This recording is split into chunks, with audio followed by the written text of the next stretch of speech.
தோழமை சொந்தங்களுக்கு பணிவான வணக்கங்கள். நம்முடைய முதல் வகுப்பினை தோழர் சத்திய பூங்கொண்டன் அவர்கள் நடத்துவார்கள். கோபி சுரேஷ் அவர்கள் இரண்டாவது வகுப்பினை கணக்கு பாடத்தை நடத்துவார்கள். சத்யா, நீங்க ஆரம்பிச்சிருங்க. சத்யா. ஓகே சார், ஸ்டார்ட் பண்ணிக்கிறேன். வணக்கம் நண்பர்களே. ஸோ நம்ம இன்னைக்கு மெயில் ப்ராடக்ட்ஸில் ப்ரீமியம் மெயில் ப்ராடக்ட்ஸ் அப்படின்ற கேட்டகரி பற்றி தான் நம்ம இன்றைய வகுப்பில் பார்க்க போகிறோம். ஸோ ப்ரீமியம் மெயில் ப்ராடக்ட் அப்படின்றது என்ன அப்படின்னு பார்த்தோம்னா, ஜென்ரலாக நம்ம மெயில் ப்ராடக்ட்ஸும் ஹேண்டில் பண்ணுறோம். மெயில் ப்ராடக்ட்ஸ் என்ன? ரெஜிஸ்டர்ட் ஆர்டிகல்ஸ், இது லெட்டர்ஸு, நார்மல் பார்சல்ஸு, ரெஜிஸ்டர்ட் பார்சல்ஸு, இது எல்லாத்தையும் நம்ம மெயில் ப்ராடக்ட்னு சொல்கிறோம். Premium mail product and mail product ரெண்டுத்துக்கும் என்ன டிஃப்ரென்ஸ் அப்படின்னு பார்த்தீங்கன்னா, ப்ரீமியம் மெயில் ப்ராடக்ட்ல சவுண்ட் ரொம்ப லோன்னு போட்டிருக்கீங்க, இப்போ கேட்குதுங்களா? ஸோ ப்ரீமியம் மெயில் ப்ராடக்ட்ல வரக்கூடிய ரெவன்யூ எல்லாமே நம்மளுடைய இலாக்காவுக்கே முழுவதும் சாரும். ஜென்ரலா நார்மல் மெயில் ப்ராடக்ட்ஸ் பார்த்தீங்கன்னா நம்ம ஒரு சப்சிடைஸ்டு ஒர்க் இருக்கு, நம்ம அதுக்கான சப்சிடிஸ் எல்லாம் நிறைய பே பண்றோம் கவர்மெண்ட்டை. இந்த ப்ரீமியம் மெயில் ப்ராடக்ட்ஸ்ல வரக்கூடிய ரெவன்யூ மொத்தமும் நம்ம இலாக்காவுக்கே சேரும். அதுதான் ப்ரீமியம் மெயில் ப்ராடக்ட்ல இருக்கக்கூடிய பிளஸ் பாயிண்ட் நம்ம டிபார்ட்மெண்ட்டுக்கு. ஸோ அப்படி 3 வகையான ப்ரீமியம் மெயில் ப்ராடக்ட்ஸ் நம்ம டிபார்ட்மெண்ட்ல இருக்கு. ஸோ அந்த ஃபர்ஸ்ட் ப்ராடக்ட் ஸ்பீட் போஸ்ட் அப்படின்ற ப்ராடக்ட்டை பத்தி பார்க்கலாம். 3 ப்ராடக்ட். ஒன்று speed post, then business parcel, then மூணாவது logistic parcel or logistic post. இந்த 3 கேட்டகரி தான் ப்ரீமியம் மெயில் ப்ராடக்ட்ஸ்ல நம்ம டிபார்ட்மெண்ட் மூலமா நம்ம சர்வீஸ் கொடுத்துட்டு இருக்கோம். So first speed post. So speed post முதலில் துவங்கப்பட்ட வருடம் அல்லது தேதி இது ஏதாவது கேட்கறதுக்கு நிறைய வாய்ப்புகள் இருக்கு. முந்தைய தேர்வுகளில் நிறைய தடவை கேட்டிருக்காங்க. ஸோ அது ஆகஸ்ட் 1, 1986 தான் முதல்ல ஸ்பீட் போஸ்ட் அப்படின்ற ப்ராடக்டை நம்ம டிபார்ட்மெண்ட்ல இன்ட்ரடியூஸ் பண்ணியிருக்காங்க. ஸோ ஸ்பீட் போஸ்ட்டுக்கும் நாம இதுக்கு முன்னாடி டெலிவரி செய்து கொண்டிருந்த அந்த ரெஜிஸ்டர்ட் மெயில்ஸ் ரெஜிஸ்டர்ட் லெட்டர்ஸ் ஆகட்டும், இல்லை ரெஜிஸ்டர்ட் பார்சல்ஸ் ஆகட்டும், என்ன வித்தியாசம், பேசிக்கலி என்ன இதுக்கு அதுக்கும் ஒரு மிகப்பெரிய டிஃபரன்ஸ் அப்படின்னு பார்த்தோம்னா, நம்ம மற்ற மெயில் ப்ராடக்ட்ஸ், நம்மளுடைய ட்ரெடிஷ்னல் மெயில் ப்ராடக்ட்ஸான ஒரு ஆர்எல் இல்லை ஒரு பார்சலை நம்ம டெலிவரி எண்ட்ல, புக்கிங் எண்ட்ல ஒன்றும் பெருசா டிஃபரன்ஸ் இல்லை. டெலிவரி எண்ட்ல பார்த்தீங்கன்னா ஒரு ரெஜிஸ்டர் தபால், இந்த ரெஜிஸ்டர் லெட்டர் ஒன்று வருது அப்படின்னா அது அட்ரஸி பேஸ்டு டெலிவரி. எந்த நபர் பேருக்கு அந்த ரெஜிஸ்டர்ட் தபால் வந்திருக்கோ, ரெஜிஸ்டர்ட் லெட்டரோ ரெஜிஸ்டர்ட் பார்சலோ வந்திருக்கோ, அவரிடம் மட்டும்தான் அந்த பார்சலையோ லெட்டரையோ நம்ம கையெழுத்து வாங்கிட்டு ஆர்டிகிளை டெலிவரி பண்ணணும். அல்லது அவர் யாரையாவது ஆத்தரைஸ் பண்ணியிருந்தாருன்னா அவங்களுக்கு நம்ம அந்த லெட்டரையோ பார்சலையோ கொடுப்போம். வேற ஸ்பீட் போஸ்ட் கொரியருக்கு காம்படிட்டரா நம்ம டிபார்ட்மெண்ட் கொண்டு வந்த ஒரு ப்ராடக்ட். ஸோ ஸ்பீட் போஸ்ட் நம்ம என்ன பண்றோம்? அட்ரஸ் பேஸ்டு டெலிவரி பண்றோம். ஸோ அந்த ஸ்பீட் போஸ்ட் ஆர்டிகிள் எந்த முகவரிக்கு வந்திருக்கோ அந்த முகவரியில் இருக்கக்கூடிய எந்த நபரிடம் வேணுமானாலும் நம்ம இந்த ஸ்பீட் போஸ்ட்டை டெலிவரி செய்யலாம். ஸோ மற்ற ரெஜிஸ்டர்ட் லெட்டரோ ரெஜிஸ்டர்ட் பார்சலோ அட்ரஸி பேஸ்டு டெலிவரி, அந்த நபர்கிட்ட மட்டும் தான் டெலிவரி பண்ணணும். வேற speed post address based delivery. So இதனால என்ன யூஸ் அப்படின்னு பார்த்தோம்னா, ஆர்டிகிளினுடைய டெலிவரி பெர்சன்டேஜ் கண்டிப்பா இன்க்ரீஸ் ஆகும். அந்த நபர், குறிப்பிட்ட நபர் யார் பேருக்கு தபால் வந்ததோ அவர் இருந்தா மட்டும்தான் நம்மளால ரெஜிஸ்டர் தபாலை டெலிவரி செய்ய முடியும். வேற ஸ்பீட் போஸ்டா இருந்ததுன்னா அவர் வீட்டில் இருக்கிற யாருக்கிட்ட வேணா நம்மளால டெலிவரி பண்ண முடியும். ஸோ அதுதான் அதனோட main difference. So in addition to that tariff rate, then இந்த 2 ஆர்டிகிளையுமே பேக்கிங் பண்ற ப்ரொசீஜர் எல்லாத்துலயுமே நிறைய டிஃபரன்சஸ் இருக்கு. ரைட். ஸோ நம்ம மற்ற கேட்டகரி ஆஃப் ஆர்டிகல், நம்ம பழைய ரெஜிஸ்டர்ட் லெட்டர் ஆகட்டும் அல்லது லெட்டர் பார்சல், இது எல்லாமே பார்த்தீங்கன்னா லெட்டர்னா மேக்ஸிமம் 2 கிலோ வரைக்கும் தான் அனுப்ப முடியும். அண்ட் பார்சல்னா மேக்ஸிமம் 20 kgs வரைக்கும் தான் அனுப்ப முடியும். வேற ஸ்பீட் போஸ்ட் பார்த்தீங்கன்னா மேக்ஸிமம் 35 kgs வரைக்கும் வித்தின் இந்தியா நம்ம அனுப்பிக்கலாம். எல்லா போஸ்ட் ஆஃபீஸ்லுமே ஸ்பீட் போஸ்ட் புக்கிங் ஃபெசிலிட்டிஸ் இருக்கு, இன்க்ளூடிங் டிஓ, இல்லைங்களா? ஸோ இது ஒரு பார்ட்டுங்க. அடுத்தது ஒன் இண்டியா ஒன் ரேட் அப்படின்ற கான்செப்டை ஸ்பீட் போஸ்ட்ல கொண்டு வந்தாங்க 21 ஆகஸ்ட் 2006. அது என்ன ஒன் இண்டியா ஒன் ரேட் அப்படின்னு பார்த்தீங்கன்னா, இந்தியா முழுவதுக்கும் முதல் 50 கிராம்குள்ள வெயிட் இருக்கக்கூடிய ஒரு ஆர்டிகிளை புக் பண்ணும்பொழுது டிஃபால்ட்டா 41 ரூபா நம்ம கலெக்ட் பண்றோம். இதுதான் ஒன் இண்டியா ஒன் ரேட் அப்படின்ற concept. So within India up to 50 grams எந்த ஊர்ல இருந்து எந்த ஊருக்கு புக் பண்ணியிருந்தாலும் டிஸ்டன்ஸை பொறுத்து கணக்கே இல்லை, நம்ம ஃபிக்ஸடா 41 rupees தான் கலெக்ட் பண்றோம். அதுதான் அந்த ஒன் இண்டியா ஒன் ரேட் அப்படின்ற சர்வீஸ். சரிங்களா? அப்போ மற்ற அந்த 50 கிராமுக்கு மேல போகும்பொழுது அப்ப டேரிஃப்ல சேஞ்சஸ் வருது. நம்ம ஜென்ரலா ஒரு ரெஜிஸ்டர் லெட்டர் புக் பண்றோம், ரெஜிஸ்டர் தபால் புக் பண்றோம் இல்லைங்களா? அதுக்கு பாத்தீங்கன்னா அந்த ரெஜிஸ்டர் தபாலுடைய வெயிட்டை பொறுத்து மட்டும்தான் நாம அதுக்கான போஸ்டேஜ் ஃபீஸை வாங்குறோம். ஃபார் எக்ஸாம்பிள் 20 கிராம் வெயிட் இருக்கக்கூடிய ஒரு லெட்டர் ஒரு கஸ்டமர் வந்து ரெஜிஸ்டர்ட் போஸ்டா புக் பண்ணணும்னு விருப்பப்பட்டாருன்னா அந்த 20 கிராமுக்கு உண்டான போஸ்டேஜ் 5 ரூபாய் பிளஸ் அதுக்கான ரெஜிஸ்ட்ரேஷன் சார்ஜ் 17 ரூபாய், 22 ரூபாய் தான் நம்ம வாங்குறோம். அவர் இங்க இருக்கக்கூடிய சேலம்க்கோ இல்ல கோயம்புத்தூருக்கோ அமிச்சாலும் அதே பிரைஸ் தான், இங்க இருந்து டெல்லிக்கு அனுப்பினாலும் அதே பிரைஸ் தான். வேற ஸ்பீட் போஸ்ட் அப்படி இல்லை. ஸ்பீட் போஸ்ட் வந்து 2 கிரைட்டீரியாவை பேஸ் பண்ணி டேரிஃப் கால்குலேஷன்ஸ் நம்ம பண்றோம். ஒன்னு வந்து அந்த ஆர்டிகல்னுடைய வெயிட் என்ன, ரெண்டாவது அந்த ஆர்டிகல் எவ்வளவு தூரம் டிராவல் பண்ணி போய் டெலிவரி ஆக போகுது, டெஸ்டினேஷனுக்கும் புக்கிங் பாயிண்ட்டுக்கும் உள்ள டிஸ்டன்ஸ். இந்த 2 கிரைட்டீரியாவும் பேஸ் பண்ணி தான் 50 கிராமுக்கு மேல இருக்கக்கூடிய ஆர்டிகல்னுடைய டேரிஃப் கால்குலேஷன்ஸ் அமையுது. சரிங்களா? தென் ஸ்பீட் போஸ்ட் ஆர்டிகல்ஸை மேக்சிமம் 1 லேக் வரைக்கும் நம்ம இன்சூரன்ஸ் பண்ணிக்கலாம். ரைட்டுங்க. இதெல்லாம் இல்லாம ஸ்பீட் போஸ்ட்ல வந்து நம்ம பல்க் கஸ்டமர்ஸ் அப்படின்ற ஒரு கான்செப்டை வச்சிருக்கோம். கார்பரேட் ஆர் பல்க் கஸ்டமர்ஸ் அப்படின்ற ஒரு கான்செப்ட் வச்சிருக்கோம். அதை பத்தி அப்படியே லேட்டரான்னு பார்ப்போம். இப்போ வந்து நீங்க ஸ்கிரீன்ல பாக்குறது tariff rate. So speed post புக்கிங்ல டேரிஃப் ரேட் என்னென்ன அப்படின்றது இப்போ நீங்க பார்த்துட்டு இருக்கீங்க. ஸோ முதல் 50 கிராமுக்கு பாத்தீங்கன்னா நீங்க ஃபர்ஸ்ட் கால ரோவை பாருங்க, லோக்கலுக்கு வந்து 15 ரூபாய். இங்க லோக்கல் அப்படின்னு சொல்றாங்க. லோக்கல்னா என்ன? அதாவது எந்த போஸ்ட் ஆபீஸ்ல அல்லது அஞ்சலகத்துல அந்த தபால் புக் ஆகுதோ அந்த அஞ்சலகத்தினுடைய பின்கோடுக்குள்ளவே டெலிவரி ஆகக்கூடிய ஆர்டிகலுக்கு பேர் தான் லோக்கல் ஸ்பீட் போஸ்ட்டை பொறுத்த வரைக்கும்.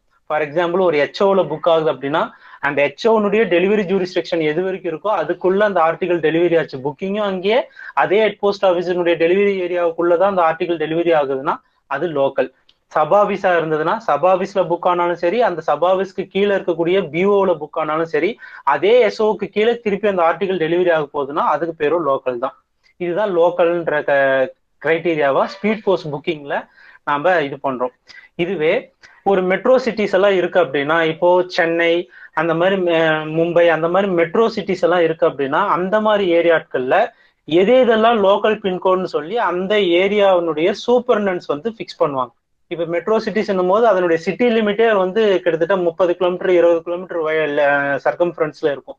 அந்த மாதிரி நேரங்கள்ல ஒரு அஞ்சலகத்துல புக் ஆகி அந்த அஞ்சலகம் மட்டும் இல்லாம பக்கத்துல இருக்கக்கூடிய குட்டி குட்டி அஞ்சலகம், ஏன்னா மேக்சிமம் மெட்ரோ சிட்டிஸ்குள்ள இருக்கிறது எல்லாமே பாத்தீங்கன்னா நோ டெலிவரி எஸ்ஓஸா தான் இருக்கும், ஆனா வெவ்வேறு பின்கோடா இருக்கும்.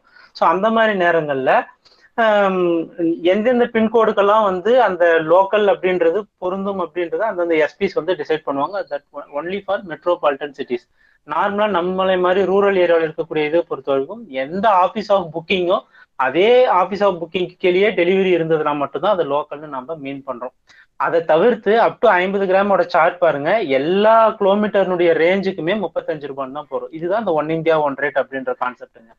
அடுத்து அதே செகண்ட் ரோ பாருங்க, 51 கிராம்ல ஆரம்பிச்சு அப் டு 200 கிராம்ஸ்குள்ள அந்த ஸ்பீட் போஸ்டினுடைய வெயிட் இருக்கும் பட்சத்துல லோக்கல்னா 25 ரூபாய், அதுவே அப் டு 200 கிலோமீட்டர்ஸ் இருந்ததுன்னா 35 ரூபாய், 201ல இருந்து 1000 கிலோமீட்டர் போறப்ப 40 ரூபாய். அப்படியே நமக்கு கிலோமீட்டர் இன்க்ரீஸ் ஆக வெயிட் அதே தான், ஆனா டிஸ்டன்ஸ் இன்க்ரீஸ் ஆக நமக்கு டேரிஃப் வந்து அதிகமாயிட்டே போகுது. ஸோ இதுதான் டிஸ்டன்ஸ் அண்ட் வெயிட் பேஸ்டு டேரிஃப்னு சொல்லிட்டு ஸ்பீட் போஸ்டினுடைய டேரிஃப் கால்குலேஷனுங்க.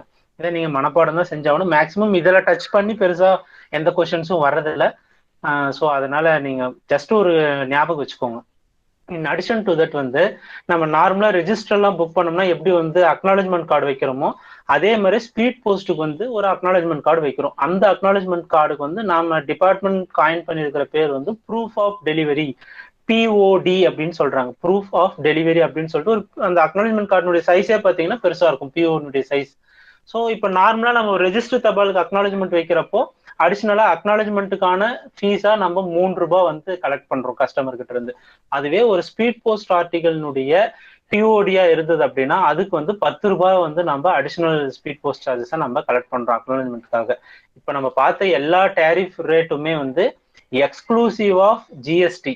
இது எல்லா அமௌண்ட்டோடையுமே நீங்க 18% ஜிஎஸ்டி போட்டதுக்கு அப்புறம் என்ன அமௌண்ட் வருதோ அதை தான் நம்ம ஃபீல்டுல கவுண்டர்ல வாங்க போறோம். ஃபார் எக்ஸாம்பிள் நீங்க பிஓடிக்கு 10 ரூபாய் அப்படின்னு சொல்றோம்னா நீங்க 18% ஜிஎஸ்டி போட்டீங்கன்னா கிட்டத்தட்ட அது 12 ரூபாய். அதே மாதிரி லோக்கலுக்கு 15 ரூபான்னு சொல்றோம்னா 18% போட்டீங்கன்னா அது 19 ரூபாய் வரும். ஸோ நீங்க இப்ப ஸ்கிரீன்ல பாக்குறது எல்லாமே வித்தவுட் ஜிஎஸ்டிக்கான ரேட். இது கூட ஜிஎஸ்டி 18% ஆட் ஆகும். ரைட். அடுத்தது இப்படி புக் ஆகக்கூடிய ஸ்பீட் போஸ்ட் இது புக்கிங் நார்ம்ஸ்ல நம்ம பார்த்துட்டோம். அடுத்து இதனுடைய டெலிவரி நார்ம்ஸ் என்ன? இப்போ நார்மலா நம்ம ஒரு ரெஜிஸ்டர் புக் பண்றோம் அப்படின்னா ரெஜிஸ்டர் புக் பண்ணதுல இருந்து 7 டேஸ் நமக்கு டெலிவரி டைம் இருக்கு. 7 நாள் வரைக்கும் வச்சுதான் நம்ம டெலிவரி எல்லாம் பண்றோம். ஸ்பீட் போஸ்ட் ஆர்டிகளுக்குன்னு என்னென்ன டெலிவரி ஸ்டாண்டர்ட்ஸ் வச்சிருக்காங்க அப்படின்னு பாத்தீங்கன்னா, ஒரு speed post local speed post ஆர்டிகளா புக் ஆகக்கூடிய ஒரு ஆர்டிகல் மேக்சிமம் 1ல இருந்து 2 நாளுக்குள்ள டெலிவரி ஆகணும். அதுவே மெட்ரோ டு மெட்ரோ ஒரு மெட்ரோ சிட்டியில புக் ஆகி இன்னொரு மெட்ரோ சிட்டில டெலிவரி ஆகுது. ஃபார் எக்ஸாம்பிள் சென்னையில புக் ஆகி டெல்லியில டெலிவரி ஆகுது, இல்ல சென்னையில புக் ஆகி மும்பைல டெலிவரி ஆகுது. இந்த மாதிரி மெட்ரோ சிட்டில இருந்து மெட்ரோ சிட்டில டெலிவரி ஆகக்கூடிய ஸ்பீட் போஸ்ட் ஆர்டிகளா இருந்ததுன்னா மேக்சிமம் 1ல இருந்து 3 நாளைக்குள்ள டெலிவரி ஆகணும். தென் ஒரு ஸ்டேட் கேபிட்டல்ல இருந்து இன்னொரு ஸ்டேட், ஒரு மாநிலத்தினுடைய தலைநகரத்துல இருந்து இன்னொரு மாநிலத்தினுடைய தலைநகரம் அதுக்கு அந்த இதுல டெலிவரி ஆகுறதுனா maximum 4 days. Then same state நம்ம தமிழ்நாடு ஸ்டேட்குள்ளதான் அதோட டெலிவரி பாயிண்ட் இருக்கு அப்படின்னா வித்தின் ஸ்டேட் எந்த ஊருக்கு புக் பண்ணியிருந்தாலும் மேக்சிமம் 4 daysல டெலிவரி ஆகணும். தென் நம்ம ஸ்டேட்டை தவிர்த்து வேற எந்த ரெஸ்ட் ஆஃப் த கண்ட்ரி எங்க வேற டெலிவரி ஆகுறதா இருந்தாலும் மேக்சிமம் 4ல இருந்து 5 நாளுக்குள்ள டெலிவரி வந்து ஆகணும். இதுதான் நாம வந்து கஸ்டமருக்கு கொடுக்கக்கூடிய அஷூரன்ஸ். ஓகேங்களா? இந்த டெலிவரி நார்ம்ஸ்குள்ள நாம ஸ்பீட் போஸ்ட் ஆர்டிகளை டெலிவரி பண்றோம் அப்படின்னு சொல்லி ஒரு அஷூரன்ஸ் கொடுத்துருக்கோம். இப்போ இந்த டெலிவரி நார்ம்ஸ் இருக்கக்கூடிய இந்த ஆர்டிகல் வந்து சப்போஸ் அந்த ஆர்டிகல் வந்து டெலிவரி ஆக போறது ஒரு பிஓல ஒரு பிரான்ச் ஆபீஸ்ல அப்படின்னா அப்ப இந்த டெலிவரி நார்ம்ஸோட +1 அடிஷனல் டே நீங்க ஆட் பண்ணிக்கணும். ஓகேங்களா? ஃபார் எக்ஸாம்பிள் நம்ம ஒரே ஸ்டேட் தான், ஸ்டேட்ல அதனுடைய டெலிவரி ஏரியா வந்து ஒரு சப் ஆபீஸ்ல இருக்கக்கூடிய போஸ்ட்மேன் மூலமா இருந்ததுன்னா அதே 4 நாள் தான். அதே சப் ஆபீஸ்னுடைய போஸ்ட்மேன் இல்லாம அந்த சப் ஆபீஸ்க்கு கீழே இருக்கக்கூடிய ஒரு பிஓல போய் இது டெலிவரி ஆகுதுன்னா அப்ப அதனுடைய டெலிவரி நார்ம்ஸ் வந்து இந்த 4 days + 1 day அடிஷனலா ஒரு நாள் வந்து பிரான்ச் ஆபீஸ்ல டெலிவரி ஆகிற ஆர்டிகளுக்கு வந்து டைம் நார்ம்ஸ் எக்ஸ்டெண்ட் ஆகுது. சரிங்களா? இப்போ இதுல எகைன் கீழே பாருங்க, நான் முன்ன சொன்ன எக்ஸ்பிளனேஷன் லோக்கல் அப்படின்னா என்ன அப்படின்னு பாருங்க. Articles booked and to be delivered within identified pincodes for metro cities. So metro சிட்டிஸா இருந்தா இந்த பின்கோட் எல்லாம் வந்து லோக்கல் அப்படின்னு சொல்லி அந்த எஸ்எஸ்பிஓஸ் வந்து ஐடென்டிஃபை பண்ணி கொடுப்பாங்க. அது எல்லாமே லோக்கல்னு சொல்றோம். இன்கேஸ் ஒரு நார்மலான ஒரு டவுனா இருக்குன்னு வச்சுக்கோங்க, முனிசிபாலிட்டி இருக்கக்கூடிய ஒரு டவுனா இருந்ததுன்னா அந்த முனிசிபாலிட்டி லிமிட்டுக்குள்ள டெலிவரி ஆகுது. மேக்சிமம் பாத்தீங்கன்னா ஹெட் போஸ்ட் ஆஃபீஸினுடைய டெலிவரி ஏரியாவும் முனிசிபாலிட்டி ஏரியாவும் மோர் ஆர் லெஸ் ஒன்னாவே தான் இருக்கும். நான் அதுதான் முன்னே ஹெச்ஓக்கான டெலிவரி ஏரியான்னு சொன்னது.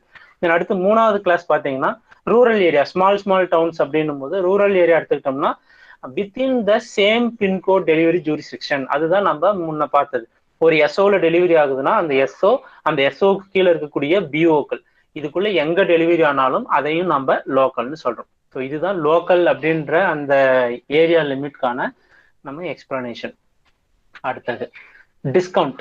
இப்படி புக் பண்ணக்கூடிய ஸ்பீட் போஸ்ட் ஆர்டிகல்ஸ்க்கு 2 விதமான கஸ்டமர்ஸ் இருக்காங்க நம்ம கிட்ட. ஒன்னு வந்து கவுண்டர்ல நார்மலா வந்து ரீட்டைலா நம்ம கிட்ட வந்து புக் பண்ணிட்டு போகக்கூடிய நார்மல் கஸ்டமர்ஸ், இன்னொன்னு வந்து கார்பரேட் அல்லது பல்க் கஸ்டமர்ஸ். 2 விதமா இருக்காங்க. ஃபர்ஸ்ட் நார்மலா நம்ம கவுண்டர்ல வந்து புக் பண்ணக்கூடிய ஒரு நார்மல் இண்டிவிஜுவல் ரீட்டைல் கஸ்டமர், அவருக்கு டிஸ்கவுண்ட் உண்டா அப்படின்னா கண்டிப்பா உண்டு. எப்போ அப்படின்னா ஒரு ரீட்டைல் கஸ்டமர் கவுண்டர்ல கொண்டு வந்து ஒரு 100 ஸ்பீட் போஸ்ட் ஆர்டிகல் கொடுக்குறாரு, இல்ல ஒரு 50 ஸ்பீட் போஸ்ட் ஆர்டிகல் கொடுக்குறாரு அப்படின்னும் போது அந்த டோட்டல் ஸ்பீட் போஸ்ட் ஆர்டிகிள்கான புக் பண்றதுக்கான டேரிஃப் சார்ஜஸ் வந்து 2000 ரூபாய் இருந்து 1,00,000 ரூபாய்க்குள்ள இருந்தது அப்படின்னா அப்ப அவங்களுக்கு 5% இன்ஸ்டன்ட் டிஸ்கவுண்ட் வந்து கொடுக்கும். சரிங்களா? 2000 to 1 lakh. இதுல இருந்து ஒரு வாட்டி கொஸ்டின் வந்திருக்குங்க, கொஞ்சம் இதை நீங்க ஞாபகம் வச்சுக்கோங்க. ஃபார் வாக்இன் கஸ்டமர்ஸ் அல்லது ஃபார் ரீட்டைல் கஸ்டமர்ஸ்னு எப்படி வேணா உங்களுக்கு கொஸ்டின்ஸ் வரலாம். ஸோ அந்த மாதிரி கஸ்டமர்ஸ்க்கு டிஸ்கவுண்ட் உண்டா அப்படின்னா கண்டிப்பா உண்டு. ஃப்ரம் 2000ல இருந்து அப் டு 1 lakh வரைக்கும் அந்த கஸ்டமர் புக் பண்ற ஸ்பீட் போஸ்ட் ஆர்டிகல்னுடைய சார்ஜஸா இருந்தது அப்படின்னா அப்போ 5% டிஸ்கவுண்ட். எபவ் 1 lakh இருந்தது அப்படின்னா அப்போ 10% டிஸ்கவுண்ட் இருக்கணும். இதுல கம்பல்சரி அந்த ஸ்பீட் போஸ்ட் ஆர்டிகல்னுடைய எல்லா ஃப்ரம் அட்ரஸும் ஒரே அட்ரஸா தான் இருக்கணும். ஒரு கஸ்டமரோட கொடுக்குறாரு, ஒரு 50 ஆர்டிகல் கொடுக்குறாரு, 50 ஆர்டிகலும் ஃப்ரம் அட்ரஸ் எல்லாம் வேற வேற, டூ அட்ரஸ் ஆப்வியஸா வேற வேற இருக்கலாம். ஃப்ரம் அட்ரஸ் வந்து கம்பல்சரி ஒரே அட்ரஸா, சென்டர் வந்து ஒருத்தரா தான் இருக்கணும். அப்பதான் இந்த டிஸ்கவுண்ட் ரேட் வந்து அது பொருந்தும். சரிங்களா? ஸோ இது வந்து ரீட்டைல் கஸ்டமர்ஸ்க்கான டிஸ்கவுண்ட் ரேட். அப்ப இது இல்லாம இன்னொரு டைப் ஆஃப் கஸ்டமர் இருக்காங்க, பல்க் கஸ்டமர்னு உங்களுக்கு பேரு அல்லது கார்பரேட் கஸ்டமர்னு பேரு. அதுல 2 விதமான கார்பரேட் கஸ்டமர்ஸ் இருக்காங்க. ஒருத்தங்க வந்து பிஎன்பிஎல் அப்படின்ற கேட்டகரி கீழே வருவாங்க. பிஎன்பிஎல் அப்படின்னா புக் நவ் பே லேட்டர். இந்த அப்ரிவியேஷனையே நிறைய தேர்வுகள்ல பிஏ தேர்வுகள்லயும் கேட்டிருக்காங்க, போஸ்ட்மேன் தேர்வுகள்லயும் கேட்டிருக்காங்க. சரிங்களா? பிஎன்பிஎல் அப்படின்னா புக் நவ் பே லேட்டர். இது ஜஸ்ட் நமக்கு கேட்கிறப்ப ரொம்ப ஈஸியா இருக்கும். இந்த புக் நவ் பே லேட்டர்ன்ற இந்த வார்த்தைகள் ஏதாவது சின்ன மாடிஃபிகேஷன்ஸ் பண்ணி தான் உங்களுக்கு ஆன்சர்ல கொடுத்துருப்பாங்க. புக் நவ் பெய்டு லேட்டர் அப்படின்னு கூட வரலாம். மீனிங்னு பாத்தீங்கன்னா ரெண்டும் ஒண்ணுதான். புக் நவ் பெய்டு லேட்டர் அல்லது புக் நவ் பே லேட்டர் எல்லாம் பாக்குறதுக்கு மீனிங் ஒரே மாதிரி இருக்கலாம். ஆனா சரியான எக்ஸ்பிளனேஷன் அப்ரிவேஷன் வந்து புக் நவ் பே லேட்டர் அப்படின்றது தான். சிம்பிளான விஷயம் தான், ஆனா நிறைய தேர்வுகளை கேட்கப்பட்ட கேள்வி இது. பிஎன்பிஎல் எக்ஸ்பான்ஷன் என்ன அப்படின்றது. So book now pay later ஞாபகம் வச்சுக்கோங்க. இந்த பிஎன்பிஎல் அப்படின்னா என்ன அப்படின்னு பார்ப்போம். அடுத்து இந்த ஸ்பீட் போஸ்ட் ஆர்டிகிள்கே நாம சிஓடி கேஷ் ஆன் டெலிவரி ஃபெசிலிட்டியும் நாம வந்து கொடுக்குறோம். அதை பத்தியும் பார்ப்போம். அடுத்தது காம்பன்சேஷன். ஒரு ஸ்பீட் போஸ்ட் ஆர்டிகிள் தொலைஞ்சு போச்சு, இல்ல லேட்டா டெலிவரி ஆகுது, இந்த மாதிரி கேசஸ்ல என்ன விதமான காம்பன்சேஷன்ஸ் நம்ம பே பண்றோம் அப்படின்னு பார்த்துட்டு இருக்கோம். ஸோ டிலே அப்படின்னு சொல்றோம். ஒரு ஸ்பீட் போஸ்ட் ஆர்டிகிள் வந்து நாம கொடுத்த அஷூரன்ஸ் பீரியடுக்கு தாண்டி தான் டெலிவரி ஆயிருக்கு. ஃபார் எக்ஸாம்பிள் லோக்கல்னா நம்ம என்ன கண்டிஷன் சொல்லியிருந்தோம்னா 1 to 2 நாட்கள், மேக்சிமம் 2 daysல டெலிவரி ஆகணும் லோக்கல் ஆர்டிகல்னு சொல்றோம். ஒரு கஸ்டமர் புக் பண்ணியிருக்காரு, ஆனா லோக்கல் ஆர்டிகல்ல நம்ம 2 daysல டெலிவரி ஆகல, ஒரு 4 நாள் கழிச்சு தான் டெலிவரி பண்றோம். அப்போ அவர் வந்து நம்ம கிட்ட ஒரு கம்ப்ளைண்ட் கொடுத்து இந்த மாதிரி நீங்க டிலேவா அந்த ஆர்டிகலை டெலிவரி பண்ணிருக்கீங்க, நாம்ஸை மீறி எனக்கு காம்பன்சேஷன் கொடுங்கன்னு கேட்டாருன்னா அதுதான் delay in compensation for delayed டெலிவரின்னு அர்த்தம். ஸோ அந்த மாதிரி டிலேவா டெலிவரி பண்ணதுக்கு காம்பன்சேஷன் கிளைம் பண்ணும்போது அந்த கஸ்டமர் இந்த ஸ்பீட் போஸ்ட் ஆர்டிகிளை புக் பண்றதுக்கு எவ்வளவு அமௌண்ட்டை நமக்கு சார்ஜஸா கொடுத்தாரோ டேரிஃபா, அந்த அமௌண்ட்டை காம்பன்சேஷனா உங்களுக்கு கொடுத்தாரு. ஓகேங்களா? இப்ப லோக்கல் ஆர்டிகல் புக் பண்ணியிருந்தா எவ்வளவு கொடுத்திருப்பாரு? 19 rupees கொடுத்திருப்பாரு. ஸோ அந்த 19 rupees அவருக்கு காம்பன்சேஷனா கொடுத்துருவோம் ஃபார் டிலே இன் டெலிவரி. இதுவே ஒரு 50 கிராம் இருக்கிற ஆர்டிகல் புக் பண்ணியிருக்காருன்னா 41 ரூபா வாங்கியிருப்போம், அதை நம்ம திருப்பி கொடுத்துறோம். இதுதான் ஃபார் டிலேடு டெலிவரிக்கு நம்ம கொடுக்குற காம்பன்சேஷன். அவங்க என்ன அமௌண்ட்டை ஸ்பீட் போஸ்ட் ஆர்டிகல் புக் பண்ணும்போது நமக்கு பே பண்ணாங்களோ அதை திருப்பி கொடுத்துட்றோம். இதுவே loss of article, speed post article தொலைஞ்சு போச்சு அல்லது பில்ஃபரேஜ் அப்படின்னா திருடு, பாதி பொருளை வந்து எடுத்துடுறாங்க, எடுத்துட்டு வேற ஏதாவது பொருள் வைக்கிறது. ஃபார் எக்ஸாம்பிள் ஏதாவது நார்த் இந்தியாவில இருந்து வர பொருட்கள் அல்லது வேற ஊர்ல இருந்து வர பார்சல் எல்லாம் பாத்தீங்கன்னா உள்ளார ஏதோ ஒரு பொருள் இருக்கும், அதை எடுத்துட்டு அதுக்கு ஈக்குவலான வெயிட்ல வேற ஏதாவது பொருளை டம்ப் பண்ணி அதை வந்து திருப்பி பேக் பண்ணி அனுப்புவாங்க. அது மாதிரி திருடு போறது அது, அல்லது டேமேஜ்டு கண்டிஷன்ல வர்றது, இந்த மாதிரி வரக்கூடிய ஆர்டிகிளா இருந்து அதுக்கு கஸ்டமர் காம்பன்சேஷன் கிளைம் பண்ணார் அப்படின்னா அதுக்கு double the speed post charges, அந்த கஸ்டமர் பே பண்ண ஸ்பீட் போஸ்ட் சார்ஜஸ்னுடைய டபுள் த வேல்யூ அல்லது ரூபாய் 1000. இதுல எது கம்மியோ அதை தான் நம்ம கஸ்டமருக்கு காம்பன்சேஷனா கொடுக்குறோம். ஓகேங்களா? ஃபார் எக்ஸாம்பிள் ஒரு ஸ்பீட் போஸ்ட் லெட்டர், ஒரு ஆர்டிகிள் வந்து ஒரு கஸ்டமர் புக் பண்றாரு, 41 ரூபா கொடுத்து புக் பண்றாரு, அந்த ஆர்டிகிள் தொலைஞ்சு போச்சு. இப்போ அந்த கஸ்டமர் வந்து கிளைமுக்கு வந்தார் அப்படின்னா நம்ம double the speed post charges or 1000 whichever is லெஸ்ன்னு சொல்றோம். அப்ப டபுள் த ஸ்பீட் போஸ்ட் சார்ஜஸ்னா 41 ரூபாயினுடைய 2 மடங்கு 82 ரூபாய் அல்லது 1000 ரூபாய். இதில் எது கம்மியோ அதை தான் கஸ்டமருக்கு லாஸ் ஆஃப் ஆர்டிகிளுக்கு கொடுக்க சொல்றோம். அப்ப 82 ரூபாய் தான் கஸ்டமருக்கு காம்பன்சேஷன். ஸோ இதுதான் நமக்கு speed post article, domestic speed post article. இப்ப நம்ம பார்க்குற இந்த காம்பன்சேஷன் வேல்யூஸ் எல்லாமே வித்தின் இந்தியாவுக்குள்ள டெலிவரி ஆகக்கூடிய ஸ்பீட் போஸ்ட் ஆர்டிகிள்கான காம்பன்சேஷன் ரேட்ஸ். ஓகேங்களா? அடுத்தது BNPL, book now pay later அப்படின்னா என்னன்னு பார்க்கலாம். யாருக்கு முதல்ல இந்த லைசன்ஸ் கொடுப்போம்? புக் நோ, ஒரு பிஎன்பிஎல் கஸ்டமரா நம்ம யாரை என்ரோல் பண்ணுவோம் அப்படின்னு பாத்தீங்கன்னா, எந்த ஒரு கஸ்டமர் ஒரு மாதத்துக்கு நான் குறைஞ்சபட்சம் 10,000 ரூபாய்க்கான ரெவன்யூ தர அளவுக்கு நான் ஸ்பீட் போஸ்ட் பிசினஸ் தரேன்னு சொல்லி அஷூரன்ஸ் கொடுக்குறாங்களோ அவங்களுக்கு மட்டும்தான் பிஎன்பிஎல் லைசன்ஸ் அக்ரிமெண்ட்டை நம்ம டிபார்ட்மெண்ட் சைன் பண்ணும். ஓகேங்களா? அவர் வந்து ஃபர்ஸ்டே அவருடைய இதுல அப்ளிகேஷன்லேயே சொல்லி நான் வந்து பெர் மந்த் வந்து ஒரு 20,000 பிசினஸ் தருவேன் அல்லது ஒரு 1 lakh பிசினஸ் தருவேன் அப்படின்னு சொல்லணும். ஸோ மினிமம் வேல்யூ வந்து 10,000 rupees worth of business every month அவர் வந்து நமக்கு கொடுக்கணும். அப்படி கொடுத்தாருன்னா மட்டும்தான் அவங்களுக்கு பிஎன்பிஎல்கான லைசன்ஸை கொடுப்போம். ரைட்டுங்களா? பிஎன்பிஎல் அதுலயே நமக்கு அந்த வார்த்தையிலே இருக்கு, புக் நவ் பே லெட்டர். ஸோ கஸ்டமர் வந்து ஃபர்ஸ்ட் ஆர்டிகிளை கொடுக்குறப்ப எந்த விதமான பணமும் செலுத்த தேவையில்லை, அவர் பாட்டுக்கு வந்து கொடுத்துக்கிட்டே இருப்பாரு. அந்த மாதம் முழுசும் அவர் புக் பண்ண ஆர்டிகிளுக்கு அந்த மாதம் முடிஞ்ச உடனே அடுத்த மாசம் 7ஆம் தேதி பில் ரைஸ் பண்ணுவாங்க. ஃபார் எக்ஸாம்பிள் அக்டோபர் மாசம் ஃபுல்லா ஒரு டிரான்சாக்ஷன் பண்ணியிருக்காரு, இப்போ அவருக்கு நவம்பர் 7ஆம் தேதி பில் ரைஸ் பண்ணுவாங்க. அவரு அந்த அக்டோபர் மாதத்துக்கான பில்ல நவம்பர் மாசம் 7ஆம் தேதி நம்ம பில் ரைஸ் பண்றோமா, நவம்பர் 30ஆம் தேதிக்குள்ள அவர் அந்த பில் தொகையை அந்த பில் அமௌண்ட்டை வந்து நமக்கு செட்டில்மெண்ட் பண்ணணும். இதுதான் அவங்களுக்கு நம்ம கொடுக்குற அந்த செட்டில்மெண்ட் பீரியடுக்கான டைம். ரைட். அப்போ அவர் சப்போஸ் அடுத்து அந்த நவம்பர் மாசம் நம்ம பில் ரைஸ் பண்ணதுக்கு அப்புறம் அவரு பில்ல கட்ட தவறிடுறாரு, இல்ல அவர் வந்து எங்கேயாவது அப்ஸ்காண்ட் ஆயிடுறாரு, இந்த மாதிரி ஏதாவது நடந்ததுன்னா அப்ப அந்த லாஸ்ட் 1 மந்த் அவர் பண்ண பிசினஸ்க்கு நம்ம அப்படியே அமௌண்ட் எப்படி கிளைம் பண்றது? ஸோ அதனாலதான் இந்த கஸ்டமரை என்ரோல் பண்ணி அவருக்கு வந்து அக்ரிமெண்ட்ல சைன் பண்ணி லைசன்ஸ் கொடுக்கும் பொழுதே அவங்க கண்டிப்பா 4 மாச பிசினஸ் எவ்வளவு பண்ணுவோம். இப்போ ஃபார் எக்ஸாம்பிள் நான் ஒரு மாசத்துக்கு 10,000 ரூபாய் இப்போ வந்து நான் வந்து உங்களுக்கு பிசினஸ் கொடுக்குறேன் அப்படின்னு ஒரு அஷூரன்ஸ் கொடுத்து ஒரு கஸ்டமர் வந்து நம்ம கிட்ட கேட்கிறாருன்னு வச்சுக்கோங்களேன். அவர் பிஎன்பிஎல் கஸ்டமரா என்ரோல் ஆகணும் அப்படின்னா அவர் சார்பா அவருடைய அந்த லைசன்ஸ் வாங்குறதுக்கு 4 மாச பிசினஸ்க்கு ஈக்குவலண்டான பேங்க் கேரண்டியை வந்து அவர் வந்து நமக்கு ப்ரொடியூஸ் பண்ணணும். அவர் ஏதாவது ஒரு நேஷனலைஸ்டு அல்லது ஷெட்யூல்டு பேங்க்ல அவர் பேங்க் கேரண்டி அவர் பேர்ல பேங்க் கேரண்டி வாங்கிட்டு வந்து நமக்கு கொடுக்கணும். எவ்வளவு கொடுக்கணும் அப்படின்னா, இப்ப நான் ஒரு மாசத்துக்கு 10,000 ரூபாய்க்கு பிசினஸ் கொடுக்குறேன்னு அவர் சொல்றாருன்னா 40,000 ரூபாய்க்கு அவர் பேங்க் கேரண்டி கொடுக்கணும். அப்போ அவர் போனார்னாலையும் பேங்க்ல போயிட்டு நாம அவரோட அமௌண்ட்டை வந்து நாம இது பண்ணிக்கலாம், ஓவர்டேக் பண்ணிக்கலாம். ஸோ 4 மந்த்ஸ்னுடைய பிசினஸை வந்து அவர் பேங்க் கேரண்டியா நமக்கு கொடுக்கணும். இது கம்பல்சரி. இப்படி அவர் கொடுத்துறாரு, கொடுத்து எல்லாமே ப்ராப்பரா அவர் என்ரோல் பண்றாரு அப்படின்னா அவரை அப்ரூவ் பண்ணக்கூடிய அத்தாரிட்டி யார் அப்படின்னு பார்த்தோம்னா ரீஜனல் பிஎம்ஜி தான்.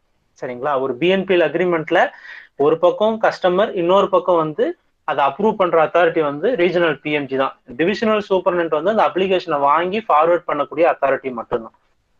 சரிங்களா? அவர் கொடுக்கக்கூடிய அந்த பேங்க் கேரண்டி வந்து மினிமம் 18 மாதங்கள் வேலிடிட்டி இருக்கக்கூடிய பேங்க் கேரண்டியை தான் அவர் ப்ரொடியூஸ் பண்ணும். 1 இயர் இல்ல 18 மந்த்ஸ். இதுவும் கொஞ்சம் ஞாபகம் வச்சுக்கோங்க. அடுத்த பாயிண்ட் வந்து முன்ன சொன்னதுதான், ஒவ்வொரு மாதத்தில் நடக்கக்கூடிய ஆர்டிகல் அவர் புக் பண்ணதுக்கான பில் தொகையை அதுக்கு அடுத்த மாதத்துல 7ஆம் தேதிக்குள்ள நம்ம ரைஸ் பண்ணணும். மேக்சிமம் 7th அன்னைக்கு தான் ரைஸ் பண்ணுவாங்க. ரைஸ் பண்ணி அந்த கஸ்டமருக்கு நம்ம கம்யூனிகேட் பண்ணுவோம். அந்த பில் ரைஸ் பண்ண அந்த மாதத்தினுடைய கடைசி ஒர்க்கிங் டேக்குள்ள அந்த கஸ்டமர் வந்து ஃபுல் அமௌண்ட் நமக்கு செட்டில் பண்ணணும். ரைட்.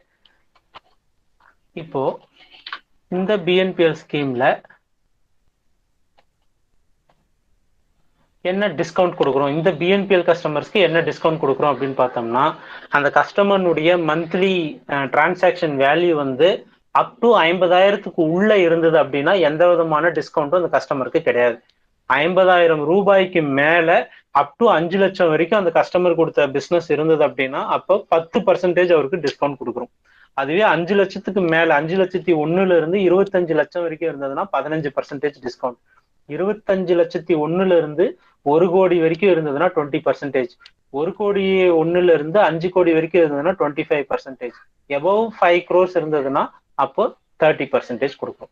ஸோ இதுதான் நம்ம கஸ்டமருக்கு கொடுக்கக்கூடிய டிஸ்கவுண்ட் ரேட்டுங்க.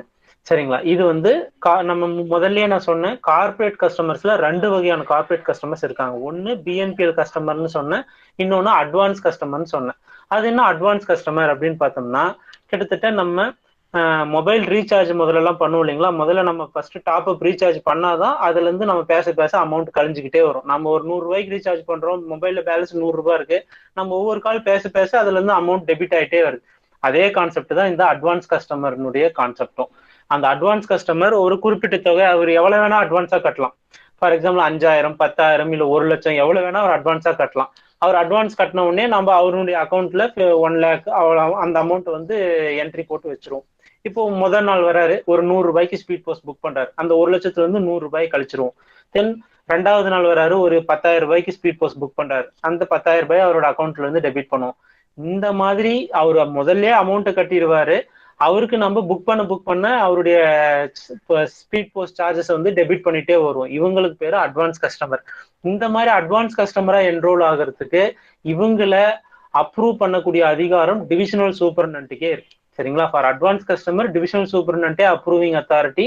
For BNPL customer regional PMG தான் அப்ரூவிங் அத்தாரிட்டி. ஸோ இப்படி வரக்கூடிய அட்வான்ஸ் கஸ்டமருக்கு நம்ம ஏதாவது சலுகைகள் கொடுக்குறோமா அப்படின்னு பார்த்தோம்னா, அட்வான்ஸ் கஸ்டமரா இருந்தாலே 1% டிஸ்கவுண்ட் கொடுத்துட்றோம். அவங்க புக் பண்ற வேல்யூ இர்ரெஸ்பெக்டிவ் ஆஃப் வேல்யூ அவங்க நம்ம கிட்ட வந்து முதல்ல ஒரு பெரிய தொகையை கொடுத்துட்றாங்க. அவங்களுடைய பணம் 1 லட்சமோ 50,000மோ 10,000மோ ஏதோ ஒரு தொகையை நம்ம கிட்ட பிசினஸ் பண்றதுக்கு முன்னாடியே நம்மளை நம்பி கொடுக்குறாங்க. அதனால அவங்களுக்கு இனிஷியலா அவங்க அமௌண்ட் கட்டிடுறதுனால அவங்களுக்கு நம்ம இர்ரெஸ்பெக்டிவ் ஆஃப் வேல்யூ, அவங்க வெறும் 100 ரூபாய்க்கு எடுத்து வந்து முதல் நாள் ஸ்பீட் போஸ்ட் புக் பண்ணா கூட அதுல 1% அவருக்கு டிஸ்கவுண்ட் கொடுத்துறோம். So irrespective of value advance கஸ்டமருக்கு 1% டிஸ்கவுண்ட் வந்து கொடுத்துட்றோம் காமனா. இதுவே அதே அட்வான்ஸ் கஸ்டமர் ஒரு கேலண்டர் மந்த்துக்குள்ள 25 லட்சம் ரூபாய்க்கு மேல பிசினஸ் கொடுத்திருந்தார் அப்படின்னா அப்ப அவருக்கு 2% வந்து டிஸ்கவுண்டா கொடுத்துரும். சரிங்களா? இது வந்து அட்வான்ஸ் கஸ்டமர்ஸ்க்கு நாம் கொடுக்கக்கூடிய டிஸ்கவுண்ட் ரேட். அதுவே பிஎன்பிஎல் கஸ்டமரா இருந்தாருன்னா மேல இருக்கக்கூடிய சார்ட்ல இருக்கிறது அப் டு 5 லேக் வரைக்கும் இருந்ததுன்னா 10%, 5 லேக் 1ல இருந்து 25 லேக்ஸ் வரைக்கும் தான் 15%, அந்த சார்ட். சரிங்களா? இந்த டிஸ்கவுண்ட் ரேட்ல இருந்து பல தடவை கேள்விகள் வந்திருக்கு. ஸோ தயவு செஞ்சு இதை நீங்க ஞாபகம் வச்சுக்கோங்க. அடுத்தது கேஷ் ஆன் டெலிவரி. ஸோ ஜென்ரலா கேஷ் ஆன் டெலிவரி சிஓடிக்குன்னு பார்த்தோம்னா இதுக்கு முன்னாடி நம்ம போன வகுப்புல பார்த்தோம்னா விபி ஆர்டிகிளை பத்தி நம்ம பார்த்தோம். ஒரு விபி ஆர்டிகிளினுடைய மேக்சிமம் மதிப்பு வந்து 5000 எக்ஸிட் ஆகக்கூடாது அப்படின்னு ஒரு கண்டிஷன் இருக்கு. ஆனா இப்ப நம்ம அதெல்லாம் இப்ப இருக்கக்கூடிய நடைமுறை காலத்துக்கு ஒத்து வராது. அதனாலதான் கேஷ் ஆன் டெலிவரி அப்படின்ற கான்செப்டே கொண்டு வந்தாங்க. இப்போ கேஷ் ஆன் டெலிவரிக்கு பார்த்தோம்னா மேக்ஸிமம் வேல்யூ அப் டு 50,000 வரைக்கும் ஃபார் ஒரு இண்டிவிஜுவல் ஆர்டிகிள்கே இருக்கலாம்னு சொல்லி நம்ம சொல்றோம். ரைட். அந்த மாதிரி கேஷ் ஆன் டெலிவரி ஆர்டிகல் வேணும் அப்படின்னா அதுக்கும் வந்து அந்த கஸ்டமர் வந்து டிவிஷனல் சூப்பரண்ட் அப்ரோச் பண்ணி அவங்க கிட்ட ஒரு அக்ரிமெண்ட் சைன் பண்ணி அவங்கள ஒரு கஸ்டமரா தங்களை ரெஜிஸ்டர் பண்ணிக்கணும். ஸோ கேஷ் ஆன் டெலிவரினுடைய மேக்ஸிமம் வேல்யூ வந்து 50,000 வரைக்கும் நாம ஒரு இண்டிவிஜுவல் ஆர்டிகிளுக்கு நம்ம வந்து இது பண்ணிக்கலாம்.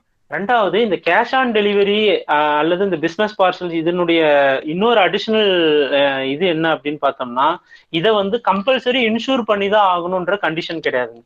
இதுவே நீங்க ரீகால் பண்ணி பாருங்க, நம்ம விபி ஆர்டிகிள் புக் பண்றப்போ அந்த விபி ஆர்டிகிளினுடைய மதிப்பு 1500 ரூபாயை தாண்டும் பொழுது நாம கம்பல்சரி அந்த விபியை வந்து இன்சூர் பண்ணி தான் ஆகணும்னு நமக்கு ஒரு சட்டம் இருக்கு. சரிங்களா? விபி ஆர்டிகிளை பொறுத்த வரைக்கும். வேற பிசினஸ் பார்சலையோ அல்லது சிஓடி பார்சல்ஸையோ பொறுத்த வரைக்கும் எவ்வளவு அந்த ஆர்டிகிளுடைய வேல்யூ 50,000க்குள்ள எவ்வளவு இருந்தாலுமே அதை வந்து இன்சூர் பண்ணணும் அப்படின்ற கண்டிஷன் இல்லை. அதை வந்து without insure normal speed post COD ஆகவோ அல்லது நார்மல் பிசினஸ் பார்சல் சிஓடி ஆகவோ அதை வந்து நம்ம புக் பண்ணிக்கலாம். சரிங்களா? அந்த மாதிரி அனுப்பக்கூடிய அந்த சிஓடி பார்சல்ஸுக்கு உள்ள டிக்கெட்ஸ்னா லாட்ரி டிக்கெட்டு, ஏரோப்ளேன் டிக்கெட், எந்த விதமான டிக்கெட்ஸாவுமே இருக்கக்கூடாது. டிக்கெட்ஸு, கூப்பன்ஸு, சர்டிபிகேட்ஸு, அந்த மாதிரி ஐட்டம்ஸ் எதுவுமே இருக்கக்கூடாது. அப்புறம் sale of goods on snowball system அப்படின்னு சொல்றாங்க. ஸ்னோபால் சிஸ்டம்னா அந்த குலுக்கல் முறையில தேர்ந்தெடுக்கப்படுற பொருள் அப்படின்னு பேர் இருக்கு. அந்த மாதிரி ரேண்டமா குலுக்கல் முறையில தேர்ந்தெடுக்கப்படுற ஏதோ ஒரு பொருளை வந்து அவங்க இந்த சிஓடி மூலமா அனுப்பக்கூடாதுன்னு ரூல் இருக்கு. சரிங்களா? அடுத்தது, இப்படி நம்ம ஒரு சிஓடி புக் பண்றோம் அப்படின்னா சிஓடி புக் பண்றதுக்கான டேரிஃப் ரேட் என்ன? ஸ்பீட் போஸ்ட் புக் பண்றதுக்குன்னு ஒரு டேரிஃப் பார்த்தோம். அதுவே ஒரு எஸ்பி சிஓடி, ஒரு ஸ்பீட் போஸ்ட் சிஓடி புக் பண்ணணும் அப்படின்னு ஒரு கஸ்டமர் வராரு அப்படின்னா அப்ப அவரு எவ்வளவு சார்ஜஸ் பே பண்ணணும்? அதுதான் இப்ப நீங்க ஸ்கிரீன்ல பாக்குறது. ஸோ ஸ்பீட் போஸ்ட் சிஓடியை பொறுத்த வரைக்கும் அந்த சிஓடியினுடைய வேல்யூ அப் டு 5000க்குள்ள இருக்கும்போது, ₹1 5000 வரைக்கும் அந்த ஸ்பீட் போஸ்ட் சிஓடியினுடைய வேல்யூ இருந்தது அப்படின்னா அப்ப அந்த கஸ்டமர் வந்து 2% ஆஃப் அமௌண்ட் ரெக்கவர்ட். இப்போ ஃபார் எக்ஸாம்பிளுக்கு சொல்றேனே, ஒரு ₹1000 மதிப்புள்ள ஒரு ஸ்பீடு சிஓடியை வந்து ஒரு கஸ்டமர் வந்து புக் பண்றாரு. அப்ப அவரு எவ்வளவு ரூபாயை கவுண்டர்ல வந்து செலுத்தணும் அப்படின்னு பாத்தீங்கன்னா 2% ஆஃப் அமௌண்ட் ரெக்கவர்டுன்றாரு. அப்ப நம்ம இந்த ஆர்டிகிள டெலிவரி பண்ணிட்டு எவ்வளவு அமௌண்ட் கஸ்டமர் கிட்ட இருந்து வாங்க போறோம்? ₹1000. அதுக்கு 2% போட்டீங்கன்னா ₹20. 2% of amount recovered or ₹50, whichever is more அப்படின்னு சொல்றாங்க. அப்போ இந்த 2% போட்டோம்னா வரக்கூடிய தொகை அல்லது ₹50, இதுல எது அதிகமோ அதை தான் நாம ஸ்பீட் போஸ்ட் சிஓடி சார்ஜஸா நம்ம புக் பண்றப்போ வாங்குறது. இப்ப நம்ம பாக்குறது எல்லாமே புக்கிங் பாயிண்ட்ல புக் பண்ற கஸ்டமர் கிட்ட வாங்கக்கூடிய சார்ஜஸ்ங்க.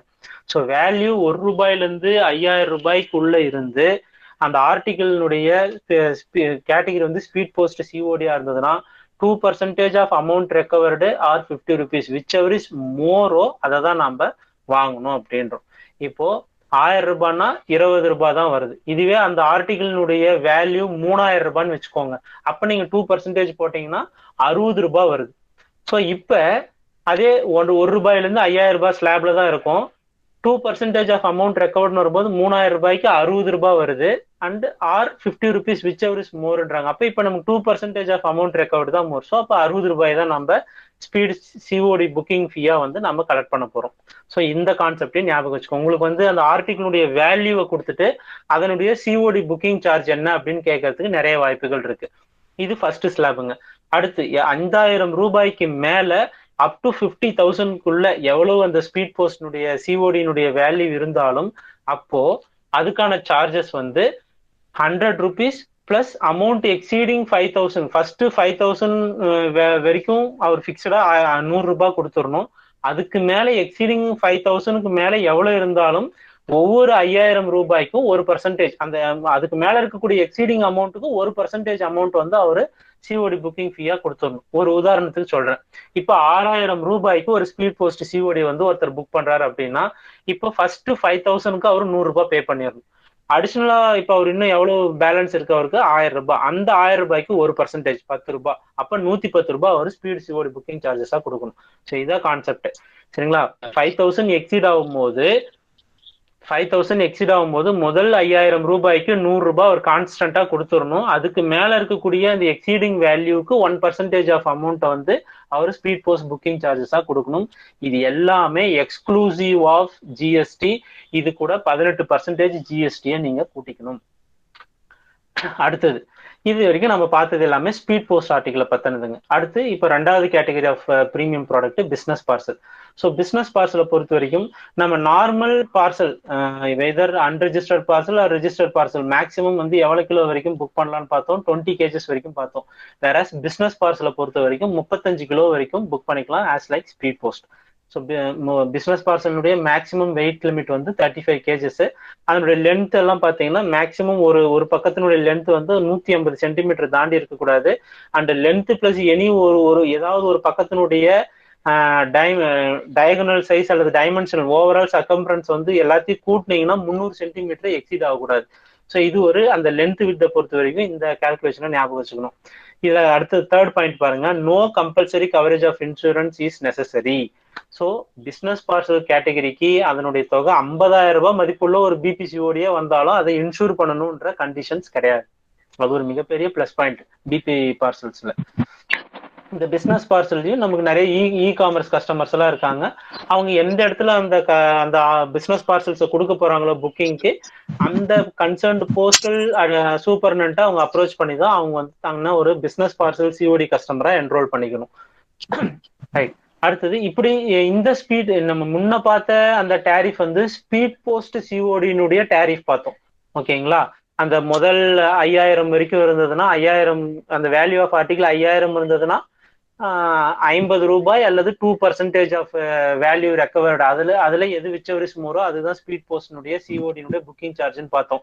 வேற இங்க பிசினஸ் பார்சல் சிஓடியினுடைய புக்கிங் சார்ஜஸ் எவ்வளவு அப்படின்னு பாத்தீங்கன்னா நீங்க ஸ்கிரீன்ல பாக்குறது தான். அப் டு 2 kilograms வரைக்கும் இருந்தது அப்படின்னா அப்போ லோக்கல் ஆர்டிகிளா இருந்ததுன்னா 45 ரூபாய், அதுவே வித்தின் ஸ்டேட்டா இருந்ததுன்னா 80 ரூபாய், நெய்பரிங் ஸ்டேட்டா இருந்தா 100 ரூபாய், அதர் தென் நெய்பரிங் ஸ்டேட்டா இருந்ததுன்னா 115 ரூபாய். ஸோ இந்த நீங்க ஸ்கிரீன்ல பாக்குற அந்த டேரிஃப் இது வந்து ஆஃப்டர் கிளாஸ் நான் உங்களுக்கு ஒரு குரூப்ல ஷேர் பண்ணிடுறேன், வேற வழியே இல்லை.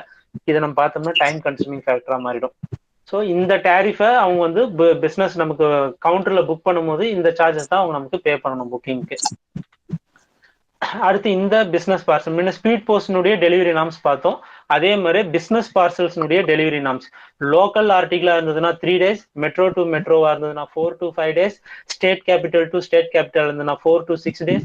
இது எல்லாமே ஸ்பீட் போஸ்ட் ஆர்டிகிளுக்கு வேற, பிசினஸ் பார்சல் ஆர்டிகிளுக்கு வேற. ஸ்பீட் போஸ்ட் ஆர்டிகிள் இருந்தால் லோக்கலுக்கு 1 to 2 daysல டெலிவரி ஆகணும். மெட்ரோ டு மெட்ரோவா இருந்ததுன்னா 1 to 4 daysல ஆகணும். அதில் நீங்க ஞாபகம் வச்சுக்கோங்க. ஸோ ரெண்டுத்துக்குமே டெலிவரி நாம்ஸ் ஸ்டாண்டர்ட் நாம்ஸ் வந்து மாறுது. ஸோ இதையும் கொஞ்சம் ஞாபகம் வச்சுக்கோங்க. அடுத்தது 3rd category of premium product logistic post. So logistic post இப்போ நம்ம இது வரைக்கும் பார்த்த எல்லா வெயிட் மேக்ஸிமம் வெயிட் லிமிட்டும் பார்த்தீங்கன்னா லெட்டரா இருந்தா 2 கிலோன்னு சொன்னோம், அப்புறம் புக் பேக்கெட்டா இருந்தா 5 கிலோன்னு சொன்னோம், பிளைண்ட் லிட்ரேச்சர் பேக்கெட்டா இருந்தா 7 கிலோன்னு சொன்னோம், தென் பார்சலா இருந்ததுன்னா 20 கிலோன்னு சொன்னோம், பார்சலா இருந்ததுன்னா 20 கிலோன்னு சொன்னோம், அதுவே ஸ்பீட் போஸ்டா இருந்ததுன்னா 35 கிலோன்னு சொன்னோம். இப்ப 35 கிலோவுக்கு மேலேயும் ஒரு கஸ்டமருக்கு வந்து இருக்கு அப்படின் போது அந்த மாதிரி கஸ்டமர்ஸ்க்கு தான் இந்த லாஜிஸ்டிக் போஸ்ட் அப்படின்ற இந்த ப்ராடக்ட்டுங்க. ஸோ எபவ் 35 kgs இருக்கிற கஸ்டமருக்கும் நம்ம வந்து பிசினஸ் ஆப்பர்ச்சுனிட்டிஸ் கொடுக்குறோம், சர்வீஸ் கொடுக்குறோம். ஸோ அந்த லாஜிஸ்டிக் போஸ்ட் பார்த்தோம்னா எல்லா போஸ்ட் ஆஃபீஸ்லையுமே இருக்கா லாஜிஸ்டிக் போஸ்ட் ஃபெசிலிட்டினா கிடையாது. ஒன்லி ஐடென்டிஃபைடு போஸ்ட் ஆஃபீஸஸ்ல மட்டும்தான் லாஜிஸ்டிக் போஸ்ட் புக்கிங் வந்து இருக்கு. டெலிவரி எல்லா இடத்துலையுமே பண்ணணும். வேற புக்கிங் வந்து ஒன்லி ஐடென்டிஃபைடு போஸ்ட் ஆஃபீஸ், அது அந்தந்த டிவிஷனல் சூப்பர்னன்ட் எந்தெந்த போஸ்ட் ஆஃபீஸ்லாம் லாஜிஸ்டிக் போஸ்ட் புக் பண்ணலாம் அப்படின்னு சொல்லி ஆத்தரைஸ் பண்ணியிருப்பாங்க. அவங்க மட்டும் தான் புக் பண்ண முடியும். இது very very cheapest mode of கன்வீனியன்ஸுங்க.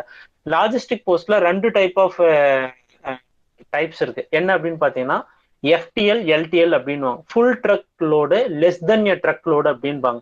Full truck லோடுனா நம்ம வந்து இந்த ஜென்ரலா மெயில் லாஜிஸ்டிக்ஸ் மெயில் வேன்ஸ் எல்லாம் வச்சிருக்கோம், லாரிஸ் வேன்ஸ் எல்லாம் வச்சிருக்கோம். அதுல ஒரு ஃபுல் லோடு, ஒரு ட்ரக்குக்கான ஃபுல் லோடும் ஒரே கஸ்டமரே கன்சைன்மெண்ட் கொடுத்தாருன்னா அது எஃப்டிஎல்.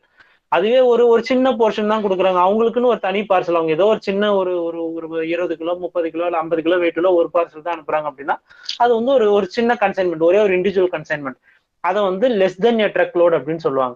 ஸோ இந்த மாதிரி 2 டைப் ஆஃப் கன்சைன்மெண்ட்ஸை வந்து நம்ம லாஜிஸ்டிக் போஸ்ட்ல புக் பண்ணலாம்.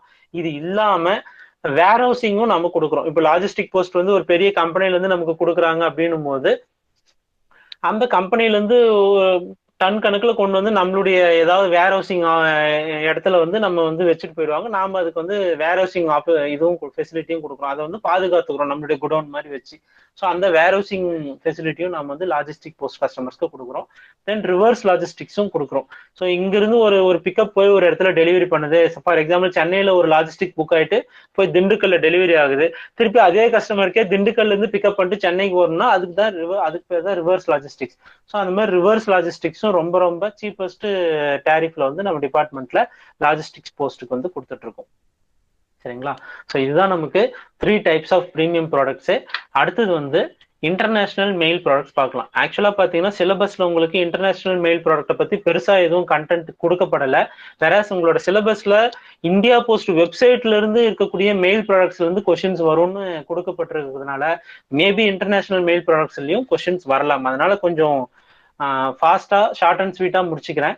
ஸோ இன்டர்நேஷனல் மெயில் ப்ராடக்ட்ஸ் பார்த்தீங்கன்னா 5 வகையான இன்டர்நேஷனல் மெயில் ப்ராடக்ட்ஸ் வந்து நம்ம கொடுத்துட்டு இருக்கோம். ஒன்று international letter, then international speed post, then international air parcel, then international tracked பேக்கெட்ஸ்ன்னு ஒன்று புதுசா ஒரு கான்செப்ட்ல இது பண்றோம். Then export of commercial items through postal channel. இந்த மாதிரி 5 வகையான இன்டர்நேஷனல் மெயில் ப்ராடக்ட்ஸை நாம சர்வீஸ் கொடுத்துட்டு இருக்கோம். ஸோ ஃபர்ஸ்ட் வந்து இன்டர்நேஷனல் லெட்டர். நார்மலா நம்ம அனுப்பக்கூடிய லெட்டர்ஸ் தான். என்னென்னலாம் அனுப்பலாம்? Letters, post card, aerogram, small packets, blind literature, then printed papers, இது எல்லாமே அனுப்புறோம். இது இல்லாம எம்பேக்னு ஒரு கான்செப்ட் இருக்கு. ஸோ அந்த எம்பேக்னா என்ன அப்படின்னா ஸ்பெஷல் பேக். அதுல வந்து நியூஸ் பேப்பர்ஸ் அல்லது பீரியாடிக்கல்ஸ், புக்ஸ், இல்ல ஒரே கண்டென்ட்டை வந்து நிறைய பேஜஸா பிரிண்ட் பண்ணி இப்போ நோட்டீஸ்ன்னு வச்சுக்கோங்க ஃபார் எக்ஸாம்பிள். அந்த மாதிரி ஒரு இருக்கக்கூடிய பிரிண்டட் மெட்டீரியல்ஸை ஒரே அட்ரஸுக்கே அது எல்லாமே போகணும். அந்த மாதிரி ஒரு பேக்ல போட்டு அவங்க கொடுத்தாங்கன்னா அதுக்கு பேர் எம்பேக்னு சொல்றேன். இன்டர்நேஷனல் ஆர்டிகிளை பொறுத்த வரைக்கும் எம்பேக்னா நமக்கு யூஸ்வலா நம்ம போஸ்ட் ஆஃபீஸ்க்கு வரக்கூடிய எம்பேக் வேற, இன்டர்நேஷனல் ஆர்டிகல்ஸ் புக் பண்ணும்போது நம்ம மீன் பண்ற எம்பேக் வேற. ஸோ இதெல்லாம் தான் நம்ம இன்டர்நேஷனல் லெட்டர் கேட்டகரியில புக் பண்றோம். சரிங்களா? இப்போதைக்கு நம்ம இன்டர்நேஷனல் எத்தனை கண்ட்ரீஸ்க்கு வந்து சர்வீஸ் கொடுக்குறோம் அப்படின்னு பார்த்தோம்னா 213 கண்ட்ரீஸ்க்கு வந்து நம்ம இன்டர்நேஷனல் சர்வீஸ் வந்து கொடுத்துட்டு இருக்கோம். சரிங்களா? கொஞ்சம் ஃபாஸ்டா போயிடுறேன், ஏன்னா அடுத்து இன்னொருத்தர் கிளாஸ் எடுக்கணும். தென் அடுத்தது இந்த இன்டர்நேஷனல், இப்போ நார்மலா நம்ம வித்தின் இந்தியாவுக்குள்ள ஒரு ரெஜிஸ்டர் ஆர்டிகலை புக் பண்ணி டெலிவரி பண்ணோம்னா ரெஜிஸ்ட்ரேஷன் சார்ஜஸ் எவ்வளவு கலெக்ட் பண்றோம்? 17 ரூபாய் கலெக்ட் பண்றோம். அது பார்சலா இருந்தாலும் சரி, லெட்டரா இருந்தாலும் சரி, 17 ரூபாய் ரெஜிஸ்ட்ரேஷன் சார்ஜஸா கலெக்ட் பண்றோம். வேற இன்டர்நேஷனல் லெட்டருக்கு வந்து ரெஜிஸ்ட்ரேஷன் சார்ஜஸ் வந்து 70 ரூபாய். அந்த 70 ரூபாய் இல்லாம அந்த ஆர்டிகிளுடைய வெயிட் பிளஸ் அது போய் ரீச் ஆகக்கூடிய டெஸ்டினேஷன் கண்ட்ரி, அதை பொறுத்து எக்ஸ்ட்ராவா நம்ம போஸ்டேஜ் வாங்குவோம். ரெஜிஸ்ட்ரேஷனுக்கு மட்டும் 70 ரூபாய் வாங்குறோம். சரிங்களா? இது வந்து இன்டர்நேஷனல் லெட்டர்னுடைய ரெஜிஸ்ட்ரேஷன் சார்ஜஸ். இதுல வந்து கண்டிப்பா கொஸ்டின்ஸ் வரலாம். 70 ரூபாய். இதுவே ஒரு எம்பேக் ரெஜிஸ்டர் பண்ணணும்னா 350 ரூபாய். சரிங்களா? ஏன்னா எம்பேக்ன்றது கண்டென்ட் பெருசு. ஸோ அதுக்கு வந்து 350 ரூபாய் ரெஜிஸ்ட்ரேஷன் சார்ஜ் மட்டும் நாம வாங்குறோம். அதுவே லெட்டர்ஸ் நார்மல் இன்டர்நேஷனல் லெட்டர்ஸா இருந்ததுன்னா அதுக்கு 70 ரூபாய் ரெஜிஸ்ட்ரேஷன் சார்ஜஸா வாங்குறோம். இது இல்லாம அவங்க போஸ்டேஜ் சார்ஜஸை பே பண்ணணும். சரிங்களா? வெயிட் மேக்ஸிமம் எவ்வளவு வெயிட் இருக்கலாம் அப்படின்னு பாத்தீங்கன்னா இன்டர்நேஷனல் லெட்டர்ஸ்ல மேக்ஸிமம் 2 kg. நம்ம டொமஸ்டிக் லெட்டருக்கும் மேக்ஸிமம் 2 kg தான், இன்டர்நேஷனல் லெட்டருக்கும் மேக்ஸிமம் 2 kg தான். அதே மாதிரி பிளைண்ட் லிட்ரேச்சர் பேக்கெட்டும் அப் டு 7 kgs வரைக்கும் நம்ம புக் பண்றோம். இதுல என்ன முக்கியமானதுன்னா பிளைண்ட் லிட்ரேச்சர் பேக்கெட் வந்து வித்தின் இந்தியானா ஃப்ரீ இல்லைங்களா, அப் டு 7 kgs வரைக்கும். வேற இன்டர்நேஷனல் பிளைண்ட் பேக்கெட்ஸ் அனுப்புறப்போ அதுக்கான ஏர் சர்சார்ஜ் அவங்க பே பண்ணணும். சரிங்களா? போஸ்டேஜ் சார்ஜஸ் ஃப்ரீ தான், ஆனா ஏர் சர்சார்ஜ் அவங்க பே பண்ணணும். ரைட்டு. அடுத்து மூணாவது எம்பேக்கு வந்து மேக்ஸிமம் வெயிட் லிமிட் எவ்வளவு அப்படின்னு பார்த்தோம்னா 30 கேஜஸ்ங்க. எகைன் இதுக்கும் வந்து மேக்ஸிமம் மினிமம் எவ்வளவு சைசஸ் இருக்கலாம்னு சொல்லிட்டு இருக்கு. அதையும் நான் குரூப்ல ஷேர் பண்றேன், அதில் பார்த்துக்கோங்க. ஏன்னா அதுல இருந்து பெருசா கொஸ்டின்ஸ் வர வாய்ப்பு இல்லை, இது வரைக்கும் வந்ததும் இல்லை. அடுத்தது ஒரு இன்டர்நேஷனல் லெட்டர் வந்து அனுப்புனது தொலைஞ்சு போச்சு அப்படின்னா, அல்லது தொலைஞ்சு போச்சு அப்படின்னா நம்ம வந்து என்ன காம்பன்சேஷன் கொடுக்குறோம் அப்படின்னு பாத்தீங்கன்னா, for loss or theft or damage of international பார்ட்டிக்கு வந்து மேக்சிமம், நீங்க ஸ்கிரீன்ல பாக்குறது வந்து மேக்சிமம் தான். எடுத்த உடனே எவ்வளவு வேல்யூ ஆஃப் ஆர்டிகல் வந்தாலும் 30 எஸ்டிஆர் கொடுத்துட மாட்டாங்க. அந்த வேல்யூ ஆஃப் ஆர்டிகல் அல்லது 30 எஸ்டிஆர் விச் எவர் இஸ் லெஸ்ஸோ அதை தான் கொடுப்பாங்க. ஓகேங்களா? ஸோ மேக்சிமம் காம்பன்சேஷன் வேல்யூ வந்து 30 எஸ்டிஆர் வரைக்கும் கொடுப்பாங்க. சரிங்களா? அதுவே ஒரு எம்பேக் வந்து லாஸ் ஆயிடுச்சு இல்ல தெஃப்ட் ஆயிடுச்சு அப்படின்னா அப்போ வந்து மேக்சிமம் 150 எஸ்டிஆர் வரைக்கும் அதுக்கு காம்பன்சேஷனல் வேல்யூவா கொடுப்பாங்க. இன்றைய வருஷம் இந்த 2021 ஒரு எஸ்டிஆர்னுடைய மதிப்பு என்னன்றதை நீங்க ஸ்கிரீன்ல பார்க்கலாம். 101 ரூபா 45 பைசா. ஓகேங்களா? ஸோ 101 ரூபா ரவுண்ட் ஆஃப் பண்ணோம்னா 101 ரூபாய். ஸோ 101 ரூபாயை தான் நாம ஒரு எஸ்டிஆர் மதிப்பா வந்து இன்டர்நேஷனல் மானிட்டரி ஃபண்ட் IMF தான் இந்த ஒரு எஸ்டிஆர் மதிப்பு என்னன்னு சொல்லி நிர்மாணம் பண்ணக்கூடிய அமைப்பு அவங்க தான். IMF தான் இதை வந்து எவ்வளவு 1 எஸ்டிஆருக்கு எவ்வளவு வேல்யூ இந்தியன் ருப்பியில அப்படின்னு சொல்லி அவங்க தான் கணிக்கிறாங்க. ஸோ அதன்படி 2021 ஒரு எஸ்டிஆர் மதிப்பு வந்து 101 ரூபா 45 பைசா. ஓகேங்களா? ஜென்ரலா நம்ம ஃபாரினுக்கு நம்ம ஒரு ஆர்டிகிளை நம்ம புக் பண்ணாலே கஸ்டம்ஸ் டிக்ளரேஷன் ஃபார்ம்னு ஒண்ணு வைக்கணுங்க. அதுல 2 வகையான கஸ்டம் டிக்ளரேஷன் ஃபார்ம் இருக்குங்க. ஒன்னு வந்து CN22 ஒரு ஃபார்ம், இன்னொன்னு வந்து CN23 ஒரு ஃபார்ம். ரெண்டுத்துக்கும் என்ன டிஃபரன்ஸ் அப்படின்னு பாத்தீங்கன்னா, அந்த ஆர்டிகிள்னுடைய வேல்யூ வந்து 300 எஸ்டிஆருக்கு கீழே இருந்தது அப்படின்னா அப்ப CN22 ஃபார்மை யூஸ் பண்ணணுங்க. அதுவே அந்த ஆர்டிகிள்னுடைய மதிப்பு 300 எஸ்டிஆருக்கு மேல இருந்ததுன்னா அப்ப CN23 ஃபார்மை வந்து அவங்க டிக்ளரேஷனா கொடுக்கணுங்க. கஸ்டம்ஸ் டிக்ளரேஷன் ஃபார்ம்னா ஒண்ணும் இல்லைங்க, அதுக்குள்ள என்னென்ன பொருள்லாம் அவங்க வச்சு அனுப்புறாங்க அப்படின்ற அந்த லிஸ்ட்டை போட்டு இதுல எதுவுமே நான் இதுல மேலே குறிப்பிட்ட லிஸ்ட்ல இருக்கிற பொருளை மட்டும் தான் நான் அனுப்பியிருக்கேன் அப்படின்னு சொல்லி அவங்க கொடுக்குற ஒரு செல்ஃப் டிக்ளரேஷன் ஃபார்ம் தான் அந்த CN22 அல்லது CN23. அடுத்தது இன்டர்நேஷனல் ஸ்பீட் போஸ்ட் ஆர்டிகல். முன்ன பார்த்தது இன்டர்நேஷனல் லெட்டர் அண்ட் இன்டர்நேஷனல் எம்பேக். இது வந்து international speed post article. As like நம்ம நார்மல் ஸ்பீட் போஸ்ட்டுக்கு என்ன மேக்சிமம் வெயிட் லிமிட்டோ அதே 35 கிலோ தான். இன் அடிஷன் டு தட் சில கண்ட்ரீஸ்ல எங்களுக்கு அந்த கண்ட்ரீஸ்னுடைய மேக்சிமம் இன்வர்டு ஸ்பீட் போஸ்ட் ஆர்டிகளுடைய லிமிட் வந்து 20 கேஜஸ் 15 கேஜஸ்ன்னு சொல்லி நிறைய கண்ட்ரீஸ் ஒவ்வொரு வேல்யூவை அவங்களுடைய கண்ட்ரி லிமிட்டா வச்சிருப்பாங்க. ஸோ அது அல்லது 35 கேஜஸ் விச் எவர் இஸ் அங்க அந்த சுச்சுவேஷன்ல மேட்ச் ஆகுதோ அதுதான் நம்ம ஸ்பீட் போஸ்ட் ஆர்டிகளா புக் பண்ண முடியும். ஃபார் எக்ஸாம்பிள் இப்போ சிங்கப்பூருக்கு வந்து மேக்ஸிமம் 20 கேஜஸ் தான் இன்வர்டு வந்து அலௌட் அப்படின்னா நாம அந்த கண்ட்ரிக்கு 35 கிலோ புக் பண்ண முடியாது, 20 கேஜஸ் தான் புக் பண்ண முடியும். சரிங்களா? ஸோ கண்ட்ரி டு கண்ட்ரி வந்து அந்த மேக்ஸிமம் லிமிட் வந்து மாறுது. அடுத்தது இதெல்லாம் இன்டர்நேஷனல் ஸ்பீட் போஸ்ட் ஆர்டிகல் மூலமா அனுப்ப முடியாது. இது ஜென்ரலா இன்டர்நேஷனல் ஸ்பீட் போஸ்ட்னு கிடையாது, எனி கைண்ட் ஆஃப் ஆர்டிகல், எக்ஸ்ப்ளோசிவ்ஸோ நாக்சியஸ் சப்ஸ்டான்சஸோ அல்லது வெடிக்கக்கூடிய பொருட்கள், எளிதில் தீப்பற்றக்கூடிய பொருட்கள் அல்லது உயிருள்ள பொருட்கள் அல்லது அழுகக்கூடிய பொருட்கள் அல்லது கவர்மெண்ட் தடை செய்த லாட்டரி டிக்கெட்ஸ் கூப்பன்ஸ் இது எல்லாத்தையுமே நாம இங்க இருந்து ஃபாரினுக்கு அனுப்ப முடியாது. இதுவே டொமஸ்டிக்கா நம்ம ஒரு அனுப்புறப்ப பார்த்தோம்னா அது இன்வர்ட்ல நம்ம ஒன்றும் எங்கேயும் ஆர்டிகிளை ஓப்பன் பண்ணி கிராஸ் செக் பண்றது இல்லை. வேற ஃபாரின் ஆர்டிகிளா நம்ம புக் பண்ணும்போது சப்ஜெக்ட் டு கஸ்டம்ஸ் இன்வெஸ்டிகேஷன், எல்லா ஆர்டிகிளுமே கஸ்டம்ஸ் டிபார்ட்மெண்டால ஓப்பன் செய்யப்பட்டு இன்வெஸ்டிகேட் செய்யப்பட்டு தான் அடுத்த எண்டுக்கு அனுப்ப போறாங்க. ஸோ இதுல குறிப்பிட்டு இருக்கக்கூடிய ப்ராஹிபிட்டட் ஐட்டம்ஸை யாராவது மீறி அனுப்புனாங்கன்னா அந்த ஆர்டிகிளை அவங்களே சீஸ் பண்ணிடுவாங்க, அந்த ஆர்டிகிள் ஃபர்தரா ப்ரொசீட் ஆகாது. ஸோ ப்ராஹிபிட்டட் ஐட்டம்ஸை கண்டிப்பா நம்ம இன்டர்நேஷனல் ஆர்டிகிளா நம்ம புக் பண்ணக்கூடாது, என்கரேஜ் பண்ணவும் கூடாது. இன்டர்நேஷனல் ஆர்டிகிளை பொறுத்த வரைக்குமே அந்த கஸ்டம்ஸ் டிக்ளரேஷன் ஃபார்ம்னா ஒரே கான்செப்ட் தான். அது ஸ்பீட் போஸ்ட் லெட்டரா இருந்தாலும் சரி, நான் இன்டர்நேஷனல் பார்சலா இருந்தாலும் சரி, எதுவா இருந்தாலுமே CN22 CN23 ஃபார்ம் தான் அவங்க டிக்ளரேஷன் கொடுக்கணும். அதனுடைய எக்ஸ்பிளனேஷனும் நம்ம ஆல்ரெடி பார்த்துட்டோம். தென் அடுத்தது இன்டர்நேஷனலா அனுப்பக்கூடிய ஒரு ஸ்பீட் போஸ்ட் ஆர்டிகிள் வந்து தொலைஞ்சு போச்சு அப்படின்னா அப்ப எவ்வளவு காம்பன்சேஷன் கொடுப்பாங்க அப்படின்னு பாத்தீங்கன்னா, again for loss of article 30 SDR தான். முன்னே நம்ம இதுக்கும் பார்த்தோம் இல்லைங்களா? நம்ம நார்மலா ஒரு இன்டர்நேஷனல் ரெஜிஸ்டர்ட் லெட்டர் தொலைஞ்சாலும் அதே 30 SDR தான் கொடுக்குறோம். அதே மாதிரி ஒரு ஸ்பீட் போஸ்ட் தொலைஞ்சாலும் அதே 30 SDR தான் கொடுக்குறோம். இதுவே அந்த இன்டர்நேஷனல் ஸ்பீட் போஸ்ட் ஆர்டிகிள் வந்து டிலேடு டெலிவரியா இருக்குது, நம்ம சொன்ன டைம் நாம்ஸ்குள்ள டெலிவரி ஆகல அப்படின்னா அப்போ அந்த ஸ்பீட் போஸ்ட் புக் பண்றதுக்கு அந்த கஸ்டமர் எவ்வளவு காசு நமக்கு கொடுத்தாரோ ஃபீஸு, அது அண்ட் அதே கண்ட்ரிக்கு அதே வெயிட் உள்ள ஒரு ரெஜிஸ்டர்டு அதே இப்போ அந்த அதே பொருளை அவர் வந்து ஸ்பீட் போஸ்டா அனுப்பாம ரெஜிஸ்டர்ட் லெட்டரா அனுப்புறாருன்னு வச்சுக்கோங்க. அப்ப அதனுடைய டேரிஃப் என்ன? ஏன்னா ஸ்பீட் போஸ்ட் அனுப்பிச்சோம்னா காசு அதிகம், ரெஜிஸ்டர்ட் போஸ்டா அனுப்புறப்ப காசு கம்மி. இது ரெண்டுத்துக்கும் உள்ள டிஃபரன்ஸ் அமௌண்ட்டை தான் நம்ம டிலேடு டெலிவரிக்கு வந்து காம்பன்சேஷனா கொடுக்குறோம். ஃபாரின் ஸ்பீட் போஸ்ட் ஆர்டிகல் வந்து டிலேவா டெலிவரி ஆச்சுன்னா அவ்வளவுதான். ஸோ இப்போ ஐஎம்எஃப் நான் முன்னவே சொல்லியிருந்தேன். ஐஎம்எஃப் அப்படின்ற ஒரு அமைப்பு தான் அந்த ஒரு எஸ்டிஆர்னுடைய மதிப்பு என்ன அப்படின்றத வந்து நிர்மாணிக்கிறவங்க.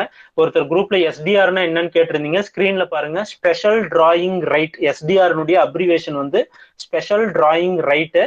ஸோ இந்த ஒரு ஸ்பெஷல் டிராயிங் ரைட் அல்லது ஒரு எஸ்டிஆருடைய மதிப்பு என்னன்றதை நிர்மாணிக்கக்கூடியவர்கள் ஐஎம்எஃப் அப்படின்ற அமைப்பு. அந்த அமைப்புல 189 நாடுகள் உறுப்பு நாடுகளா இருக்கு. சரிங்களா? ரைட்.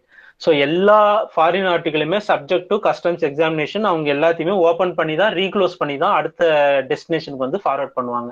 ரைட். அடுத்தது 3வது category of international article, international air parcel.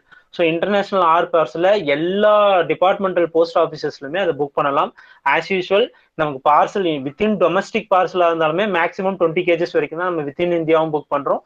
Out side இந்தியாவும் அதே மேக்ஸிமம் வெயிட் தான், 20 கேஜஸ் வரைக்கும் நம்ம புக் பண்ணிக்கலாம். எகைன் சைஸ் வந்து பாத்துக்கோங்க, மேக்ஸிமம் சைஸ் என்ன மினிமம் சைஸ் என்ன அப்படின்றத குரூப்ல ஷேர் பண்றேன் பாத்துக்கோங்க. தென் காம்பன்சேஷன். ஒரு ஃபாரின் அனுப்பக்கூடிய ஒரு பார்சல் வந்து தொலைஞ்சு போச்சு இல்ல லாஸ் ஆஃப் ஆர்டிகல் ஆகுது அப்படின்னு பட்சத்துல மேக்சிமம் அப் டு 40 எஸ்டிஆர் வரைக்கும் நம்ம காம்பன்சேஷன் கொடுக்குறோம். இது வந்து மேக்சிமம் லிமிட் தான் இந்த இதை ஒழிய ஒரு ஆர்டிகல் தொலைஞ்சிட்டாலே 40 எஸ்டிஆர்ன்ற மாதிரி கணக்கு கிடையாது. கீழே அது அடுத்த லைன்ல பாருங்க, ஒரு maximum up to 40 STR per parcel and 4.5 STR per KG. So இப்போ 1 கிலோ இருக்கிற ஒரு பார்சல் ஒருத்தர் அனுப்புறாரு, அப்போ அவருக்கு 40 எஸ்டிஆர் கொடுத்துருவாங்களா அப்படின்னா கிடையாது. அப்போ வந்து அவருக்கு 4.5 எஸ்டிஆர் பெர் கேஜி தான் கொடுப்பாங்க காம்பன்சேஷனா. சரிங்களா? ஸோ இதுதான் நமக்கு ஃபாரின் ஏர் பார்சல் வந்து இன்டர்நேஷனல் ஏர் பார்சல் தொலைஞ்சு போனாலோ அல்லது டேமேஜ் கண்டிஷன்ல ரீச் ஆனாலோ நம்ம கொடுக்க போற காம்பன்சேஷன். இன்டர்நேஷனல் ஏர் பார்சலுக்கோ இன்டர்நேஷனல் லெட்டருக்கோ டிலே இன் டெலிவரி ஆச்சுன்னா அதுக்கு எந்த விதமான காம்பன்சேஷனும் கிடையாது. ஒன்லி இன்டர்நேஷனல் ஸ்பீட் போஸ்ட்டுக்கு மட்டும்தான் டிலே இன் டெலிவரிக்கு நம்ம காம்பன்சேஷன் கொடுக்குறோம். ஓகேங்களா? அதே போல ஒரு ஆர்டிகிள் வந்து கஸ்டம்ஸ்ல அது ரீட்டைன் ஆகி அங்க எக்ஸாமினேஷன் முடிஞ்சு அதுக்கப்புறம் அது அடுத்த டெஸ்டினேஷன் கண்ட்ரிக்கு ஃபார்வர்ட் ஆகுது பாத்தீங்களா, அந்த பீரியட் வந்து அந்த டைம் நாம்ஸ்குள்ள கணக்கில் வராது. ஃபார் எக்ஸாம்பிள் கஸ்டம்ஸ்க்கு நம்ம இன்னைக்கு ஒரு ஆர்டிகல் புக் பண்றோம், கஸ்டம்ஸ் டிபார்ட்மெண்ட்ல அடுத்த நாள் காலையில போய் ரீச் ஆயிடுது. ஆனா அங்க அந்த ஆர்டிகலை ஓபன் பண்ணி இன்னும் எக்ஸாமின் பண்ணி திருப்பி ரீக்ளோஸ் பண்ணி அனுப்புறதுக்கு ஒரு 3 நாள் டைம் எடுத்துக்கிறாங்கன்னு வச்சுக்கோங்களேன். அந்த 3 நாள்ல வந்து நம்மளுடைய டெலிவரி நாம்ஸ்குள்ள வராது.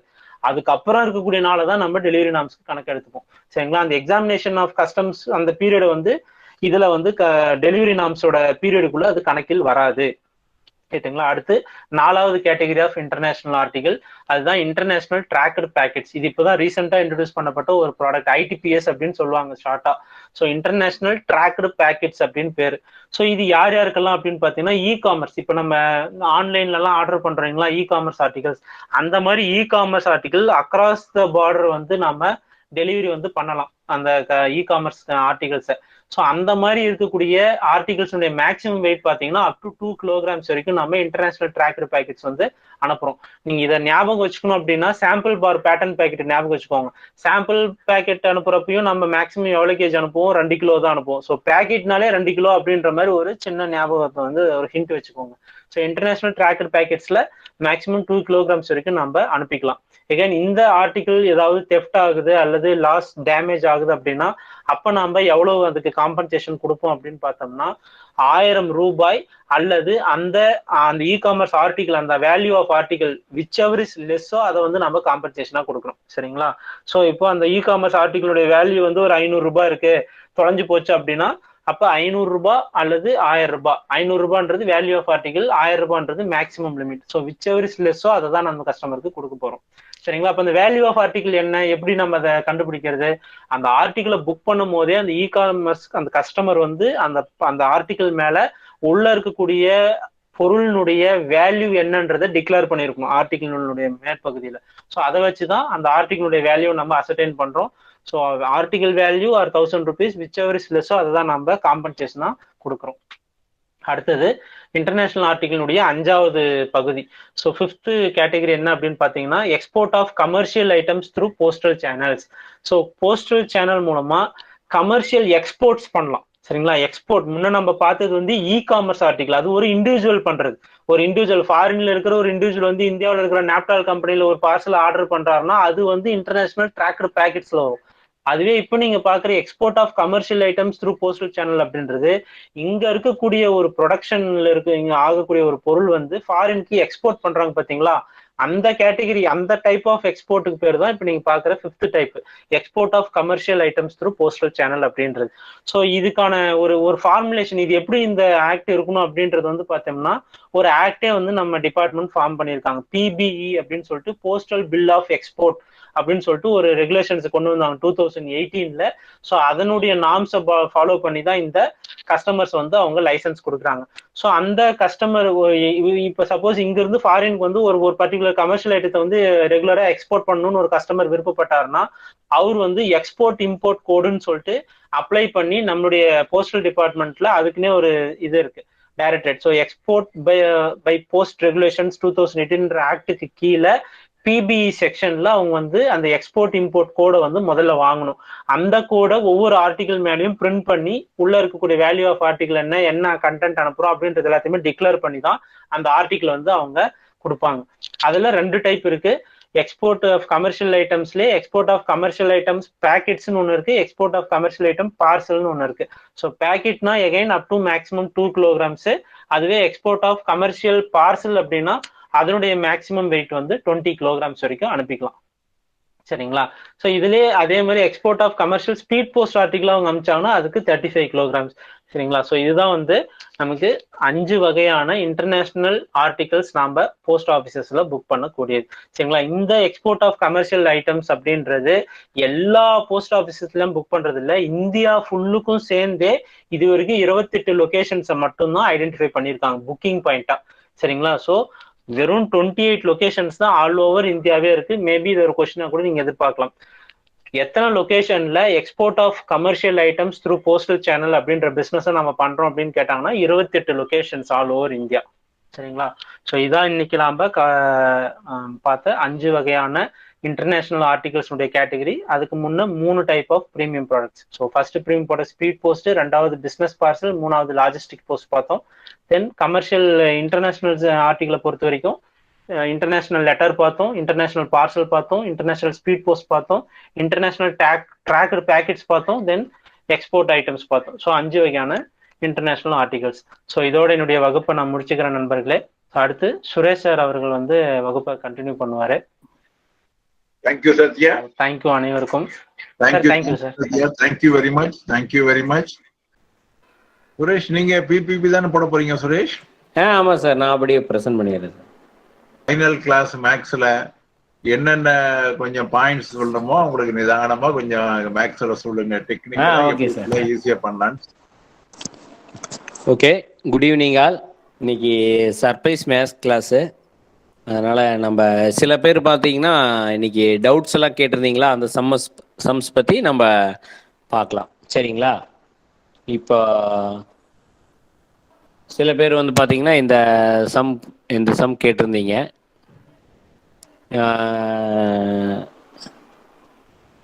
இந்த சம் பார்த்தீங்கன்னா என்னென்னா average of consecutive 4 even numbers is 27. சரிங்களா? சம் என்னென்னா average of consecutive 4 even numbers is 27. Then the greatest of this 4 numbers அப்படின்னு கேட்டிருக்கீங்க. ஓகேங்களா? ஓகே, இப்போ நம்ம வந்து இதுக்கு வந்து சால்வ் பண்ணலாம். சரிங்களா? இது நான் சால்வ் பண்ணி பார்த்தேன். ஜஸ்ட் வந்து நம்ம அதை இது பண்ணிடலாம். சரிங்களா? ஓகே, இப்போ பார்த்தீங்கன்னா கொஸ்டினில் என்ன கேட்டிருக்கான்னு நம்ம பார்க்க போகிறோம். என்ன? Average of consecutive 4 even numbers is 27ங்கிறா. சரிங்களா? கன்சிக்யூட்டிவ் 4 ஈவன் நம்பர்ஸுங்கிறா. சரிங்களா? நம்ம இப்போ என்ன பண்ண போகிறோம்னா ஃபர்ஸ்ட் நம்பரை வந்து எக்ஸ்ன்னு வச்சுக்க போகிறோம். சரிங்களா? கன்சிக்யூட்டிவ் ஈவன் நம்பர்ஸ்னால் என்ன? அடுத்த நம்பர் வந்து எக்ஸ் ப்ளஸ் 2. ஓகேங்களா? ஈவன் நம்பர்னா என்ன? ப்ளஸ் 2. ஆட் நம்பர்னா ப்ளஸ் 1ன்னு போட போகிறோம். ஓகே, அடுத்தது எக்ஸ் ப்ளஸ் 4. ஓகேங்களா? அடுத்து என்ன பண்ண போகிறோம்? X plus 6. ஓகேங்களா? இப்போ இதுதான் வந்து கன்சிக்யூட்டிவ் 4 ஈவன் நம்பர்ஸ். சரிங்களா? நம்ம வந்து என்ன இந்த சம்மில் என்ன எடுத்து போகிறோம், என்ன கேட்டிருக்காங்கன்னா average of consecutive 4 even numbers. சரிங்களா? 4 ஈவன் நம்பர்ஸ் வந்து 27 எடுத்துக்கலாம். நம்ம ஃபர்ஸ்ட் நம்பர் வந்து லெஸ் எக்ஸ்ன்னு எடுத்துக்கலாம். சரிங்களா? ஓகே. இப்போ அடுத்த நம்பர் வந்து x plus 2, third number x plus 4, fourth number x plus 6. இதுதான் average of first 4 consecutive even numbers. சரிங்களா? இப்போ ஆவரேஜ்னு என்னது, நம்ம எல்லாத்தையும் சம் பண்ணி ப்ளஸ் வந்து இது பண்ண போகிறோம், என்னது டிவைடட் பை 4 போட போகிறோம். ஓகேங்களா? அப்போ எக்ஸு ஃபர்ஸ்ட் நம்பரு, அடுத்தது எக்ஸ் ப்ளஸ் 4, ஓகேங்களா? அடுத்தது X plus 6. First number x, second number x plus 2, third number x plus 2, x plus 4, fourth number x plus 6. ஓகேங்களா? என்ன பண்ண போகிறோம், டிவைடட் பை 4 இல்லைங்களா? ஆவரேஜ்னு என்னது, sum of numbers divided by the data. Okay, equal to 27ன்னு சொல்லிட்டான். சரிங்களா? ஓகே. அடுத்த ஸ்டெப்பில் என்ன ஆகும், நம்ம எக்ஸ் எல்லாம் ப்ளஸ் பண்ணலாம். எவ்வளோ எக்ஸ் இருக்கு, 1 2 3 4 எக்ஸ். ஓகேவா? 4x ப்ளஸ், சரிங்களா? அடுத்தது நம்பர்ஸ் எல்லாம் ப்ளஸ் பண்ணிக்கலாம். 2 4 6, அப்போ 12. கரெக்டுங்களா? அப்போ 4x + 2 divided by 4 equal to 27. இது கரெக்டுங்களா? 6 4 10, 2 12.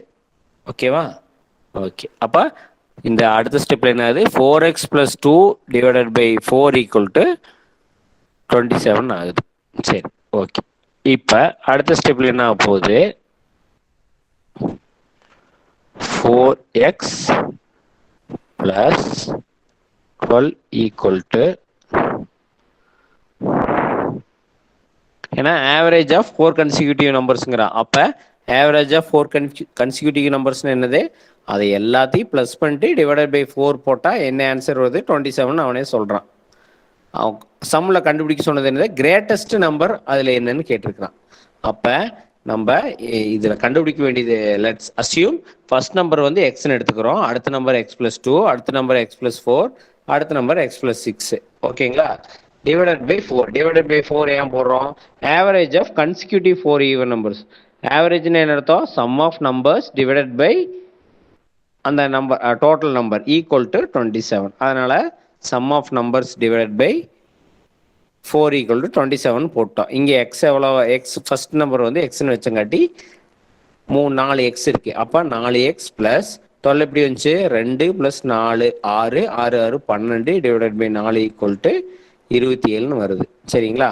அப்போ 4x + 12 divided by 4 equal to டோட்டலாக டிவைடட் பை 4. ஓகேங்களா?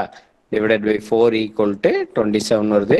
அப்போ 4x + 12 ஈக்குவல் டு என்ன வருது, 4 × 27 வந்து எவ்வளோ, 4 20 80, 4 21 அந்த மாதிரி வந்துடும். ஓகேங்களா? அதே தான் நம்ம வந்து இங்கே வந்து சால்வ் பண்ணியிருக்கோம். ஓகேங்களா? ஓகே.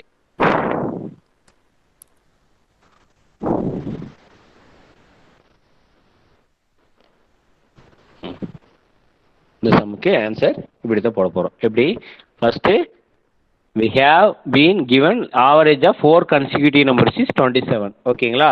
கன்சிக்யூட்டிவ் நம்பர் வந்து 27ன்னு கொடுத்துட்டான். And we have to find the largest number. அதில் அந்த கன்சிக்யூட்டிவ் நம்பர்ஸில் லார்ஜஸ்ட் நம்பர் எதுன்னு கொடுத்துருக்குறான். ஓகேங்களா? அப்போ நம்ம 4 கன்சிக்யூட்டிவ் நம்பர்ஸ் வந்து x, x plus 2, x plus 4, x plus 6 அப்படின்றது நம்ம வந்து டிஃபால்ட்டாக நம்ம வந்து வச்சுக்கிறோம். ஓகேங்களா?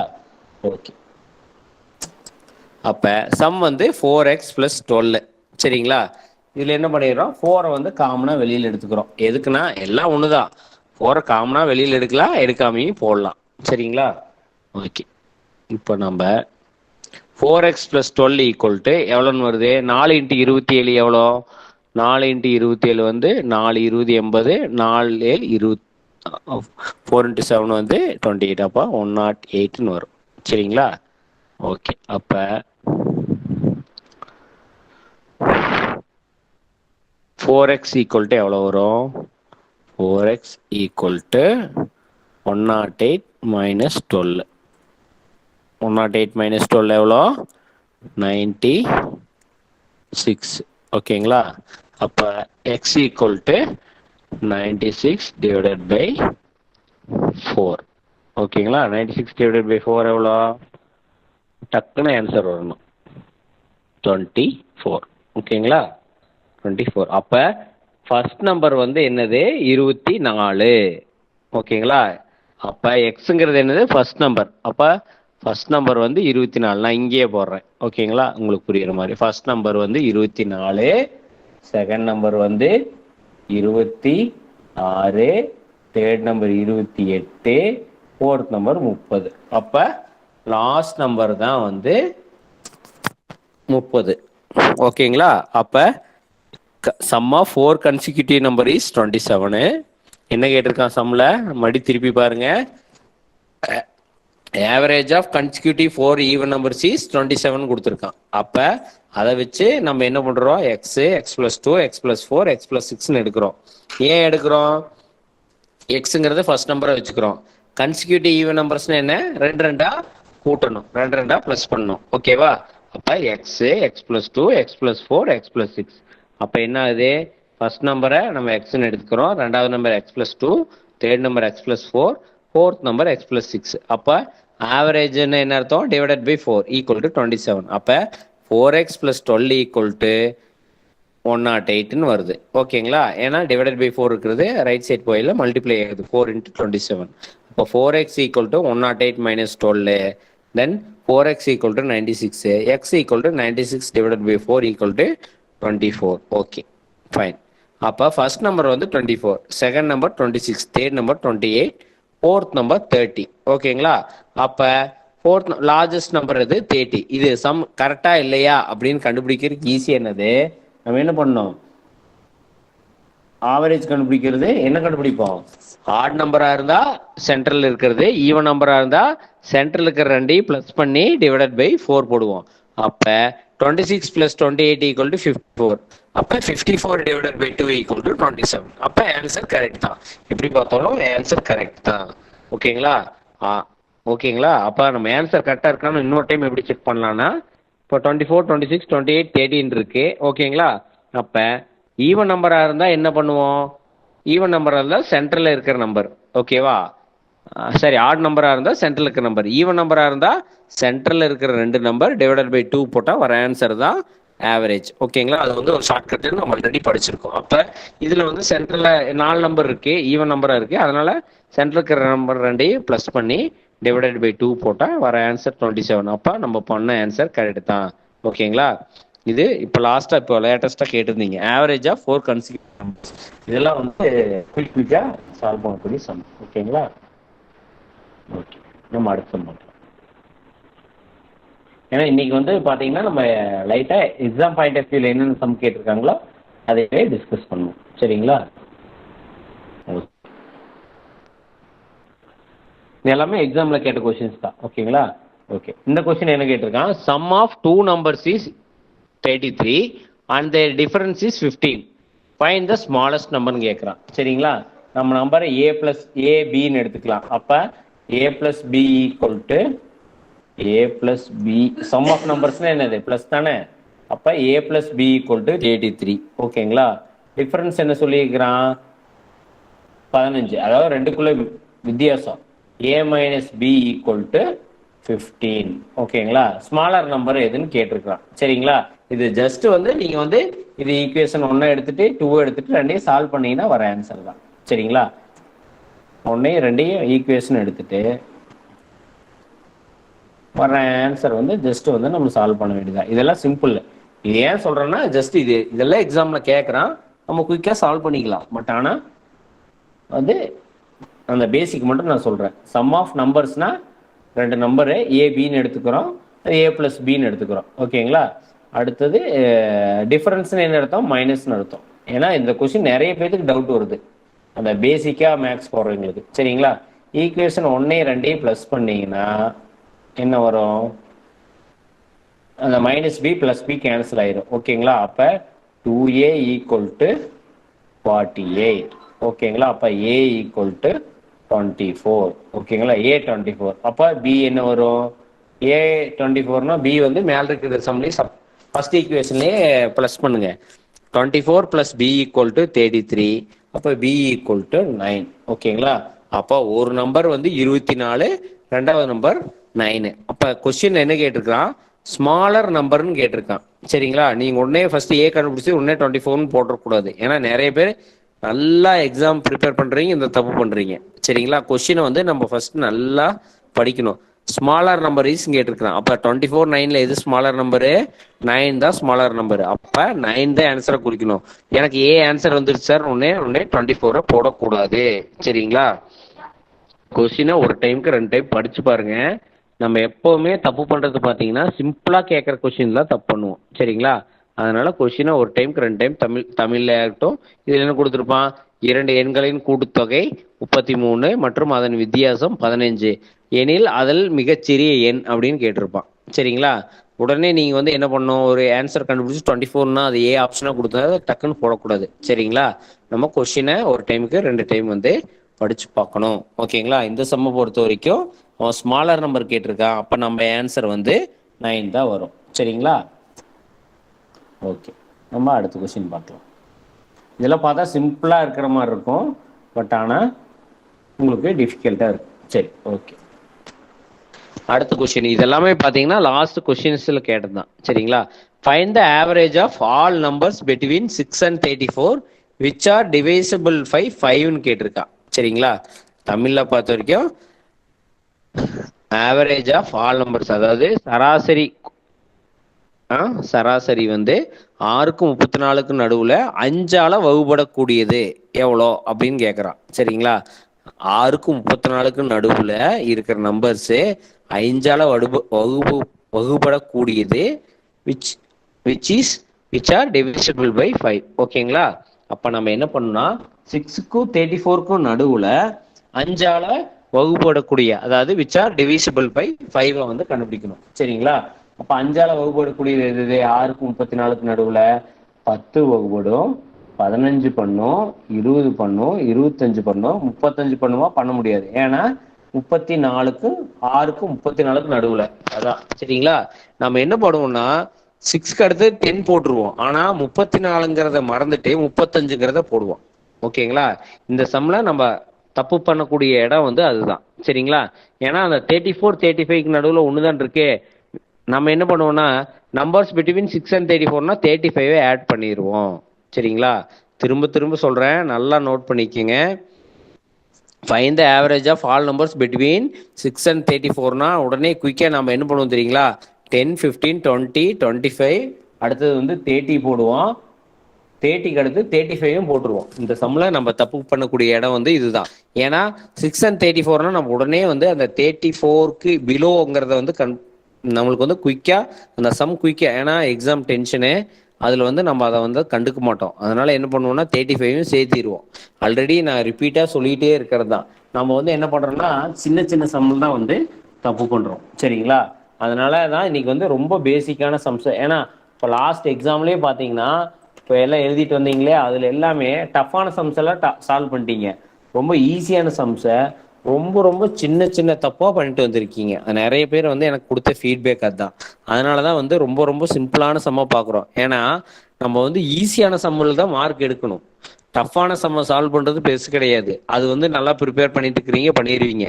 பட் ஆனா ஈஸியான சம்ஸை சால்வ் பண்ணீங்கன்னா மட்டும்தான் உங்களுக்கு வந்து ஸ்கோர் வந்து அதிகமா வரும். அதே மாதிரி தியரியிலே அதே மாதிரிதான். ரொம்ப ரொம்ப சிம்பிளான சம்மை எல்லாம் தப்பு பண்ணிட்டு டஃப்பான சம்மெல்லாம் நான் சார் அதெல்லாம் அந்த கொஸ்டின்ஸ் எல்லாம் ஈஸியா அடிச்சிட்டேன் சார், கிளாஸ் அட்டன் பண்ணி சிம்பிள் கொஸ்டின்ஸை விட்டுட்டேன் சார் அப்படின்னு நிறைய பேர் புலம்புறதுக்கு காரணம் அதுதான். சரிங்களா? அதனால எக்ஸாம் பொறுத்த வரைக்கும் டென்ஷன் ஆக வேண்டாம். உங்களுக்கு டஃப்னா எல்லாத்துக்கும் டஃப் தான், உங்களுக்கு ஈஸியான சம்னா எல்லாத்துக்கும் ஈஸியான சம் தான். சரிங்களா? அதனால அவங்க அதிகமா படிக்கிறாங்க அப்படின்ட்டுலாம் இல்லை. நம்ம கிளாஸை பொறுத்த வரைக்கும் ரெகுலராக அட்டன் பண்ணுறீங்க, எல்லாருமே நல்லா அட்டன் பண்ணலாம். அதனால சிம்பிளான சம்ஸில் தான் நிறைய பேர் வந்து கோட்டையை விட்டுட்டு வர்றீங்க. சரிங்களா? அதனால தான் இன்னைக்கு பார்த்தது பார்த்தீங்கன்னா நல்லா ப்ரிப்பேர் பண்ணுறீங்க, சிம்பிளாக இருக்கும். பட் ஆனால் என்ன தப்பு பண்ணுவீங்கன்னு நான் சொல்கிறேன். சரிங்களா? இந்த 6 and 34ல் நீங்கள் தப்பு பண்ணக்கூடிய இடம்னா இந்த 35 வந்து ஆட் பண்ணிடுவீங்க. சரிங்களா? ஏன்னா 34 35ங்கிறது ஒரு டிஃபரன்ஸாக உங்கள் கண்ணுக்கு தெரியாது. அதனால் என்ன பண்ணுறோம்னா இங்கே 35ங்கிறது வராது. சரிங்களா? அதனால் average of all number 634 which are divisible 5னா 30யோட நிறுத்திடணும். ஓகேங்களா? அப்போ ஓகேங்களா, இங்கே எவ்வளோ நம்பர் வருது? 10 15 20 25 30. அப்போ எவ்வளோ சம் வருது? 10 + 25 45 45 + 25 வந்து 70 100 100 divided by 5 equal to 20.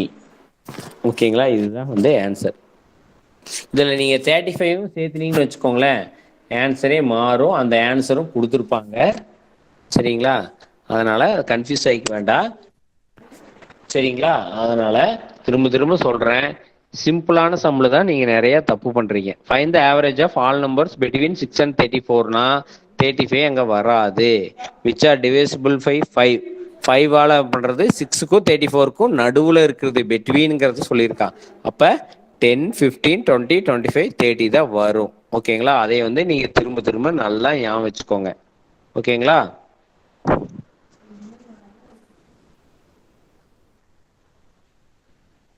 Okay, அடுத்தது வந்து இது இந்த சம் வந்து என்னது? இந்த சம் லாஸ்ட் டைமே நம்ம டிஸ்கஸ் பண்ணதா ஆட் அவுட்னா என்னது? இதில் டிஃபரன்ஸாக இருக்கிறது என்ன அப்படின்னு கேட்குறாங்க. இது ஆஸ் யூஷுவல் ரொம்ப ரொம்ப சிம்பிளானது தான். சரிங்களா? எல்லாமே பார்த்தீங்கன்னா ஃபர்ஸ்ட் ஒன் பார்த்தீங்கன்னா 13 × 13 வரும். செகண்ட் ஒன் பார்த்தீங்கன்னா எதுவுமே வராத மாதிரி இருக்கும். தேர்ட் ஒன் பார்த்தீங்கன்னா 14 × 14. அடுத்தது வந்து 15 × 15. ஓகேங்களா? அப்போ செகண்ட் ஒன்று தான் ஆன்சர் வந்து 130 தான் ஆன்சர் கரெக்ட். ஓகேங்களா? ஆட் அவுட்னா என்னன்னா சம்மந்தமே இல்லாது. அதாவது 4 ஆன்சர் இருக்குன்னா ஒன்று வந்து உங்களுக்கு சம்மந்தமே இல்லை அப்படிங்கிற மாதிரி இருக்கும். ஓகேங்களா? மேக்ஸிமம் இது பார்த்தீங்கன்னா இந்த ஸ்கொயர்ஸ் தான் கொடுப்பாங்க. அதனால தான் ஆல்ரெடி நம்ம கிளாஸ் ஸ்டார்ட் பண்ணியே சொல்லுது, உங்களுக்கு 16 × 16 வரைக்கும் நீங்கள் வந்து எல்லாமே கண்டுபிடிச்சிக்கணும். 10 × 10 100, 11 × 11 வந்து எவ்வளோ? 120 1. அடுத்தது வந்து 12 × 12 144. அடுத்தது வந்து 169. அடுத்தது 13 × 14 14 196. 16 × 15 225. 16 × 16 வந்து 256. 17 × 17 வந்து 289. இது வந்து டிஃபால்ட்டாக உங்களுக்கு வந்து கண்டிப்பாக தெரிஞ்சிருக்கணும். சரிங்களா? இது வந்து பேசிக்கு, அதனால இது வந்து கண்டிப்பாக தெரிஞ்சு வச்சுக்கோங்க. ஆட் அவுட் கேட்டால் மேக்ஸிமம் உங்களுக்கு வந்து இந்த மாதிரி சம்ஸ் தான் வரும். சரிங்களா? வேற ஒன்றும் டிஃபிகல்ட்டாக தரமாட்டாங்க. நீங்கள் வேணால் இன்னும் கொஞ்சம் வேணும் போட்டுக்கோங்க. 18 × 18 வந்து 324. 19 × 19 வந்து 361. 20 × 20 வந்து 400. 21 × 21, ஏன்னா 25 வரைக்கும் நீங்கள் தெரிஞ்சு வச்சுக்கோங்க. சரிங்களா? அதில் ஒன்றும் ஜஸ்ட் இது வந்து ஒரு பேசிக் தான். அதனால் நம்ம தெரிஞ்சு வச்சுக்கிறதுல ஒன்றும் தப்பு கிடையாது. அதனால் இந்த 21 × 21 வந்து 441. ஓகேங்களா? 22 × 22 வந்து 484. 23 × 23 வந்து 529. 24 × 24 வந்து 576. 25 × 25 வெரி வெரி இம்பார்ட்டன்ட் 625. சரிங்களா? இது கண்டிப்பாக தெரிஞ்சு வச்சுக்கோங்க. ஓகேங்களா? இதில் ஒன்றும் பெருசாக ஒன்றும் இது இல்லை. 100, 10 × 10, 11 × 11 வந்து 121. அடுத்து 144, 169, 196, 225, 256, 289. நீங்கள் எப்படி ஷார்ட்கட்டாக உங்களுக்கு கற்றுக்க முடியுமோ அப்படி கற்று வச்சுக்கோங்க. பட் வந்து இது தெரிஞ்சு வச்சுக்கோங்க. இது வந்து கண்டிப்பாக வந்து கேட்கறதுக்கு வாய்ப்பு இருக்குது. ஏன்னா இந்த மாதம்ல வந்து நீங்கள் போடுறோன்னா இது இப்படி போட்டிங்கன்னா மட்டும்தான் ஈஸியாக பண்ண முடியும். சரிங்களா? அதனால் இது வந்து தெரிஞ்சு வச்சுக்கோங்க. 10 × 10, 11 × 11, 12 × 12, 13, 14, 15 அப் டு 25 வரைக்கும் தெரிஞ்சு வச்சுக்கிறதுல ஒன்றும் தப்பு இல்லை. மெயினாக நீங்கள் தெரிஞ்சு வச்சுக்க வேண்டியது 21 × 21, 25 × 25. சரிங்களா? அப் டு 16 × 16 கண்டிப்பாக தெரிஞ்சிருக்கணும். 256ங்கிறது டக்குன்னு போடணும். அதே மாதிரி 17 × 17 வந்து 289 324. ஏன்னா தெரிஞ்சுக்கிட்டீங்கன்னா இந்த ஆட் ஒன் அவுட் சால்வ் பண்றதுக்கு இது ஒண்ணுதான் ஈஸியான ஆப்ஷனு. சரிங்களா? இதுல வந்து நீங்க டைம் வேஸ்ட் பண்ணிட்டே இருக்கக்கூடாது. அதனால 25x25 வரைக்கும் தெரிஞ்சு வச்சுக்கிறதுல ஒரு தப்பும் கிடையாது. மேக்ஸிமம் நீங்க 36x36 கூட கேட்கலாம். ஏன்னா ரிப்பீட்டா ஒரே மாதிரி கொஸ்டின்ஸ் கேட்டிருக்க மாட்டேங்க. ஓகேங்களா? இப்போ டஃபா கொஸ்டின் எடுக்கணும்னு நினைக்கிறவங்க அடுத்த ஆப்ஷன் தான் போவாங்க. அதனால நீங்க 36x36 கூட சால்வ் பண்றது எப்படின்னு தெரிஞ்சு வச்சுக்கணும். சரிங்களா? இந்த ஆட் ஒன் அவுட் சம் பொறுத்த வரைக்கும் நம்ம மேலே பார்த்தது பார்த்தீங்கன்னா 169, 130, 196 தான் கேட்டிருக்காங்க. பட் ஆனால் இதில் நீங்கள் தெரிஞ்சுக்க வேண்டியது 25x25 வரைக்கும் தெரிஞ்சு வச்சுக்கிறது ரொம்ப ரொம்ப நல்லது. சரிங்களா? ஓகே, அடுத்த சம் போலாம்.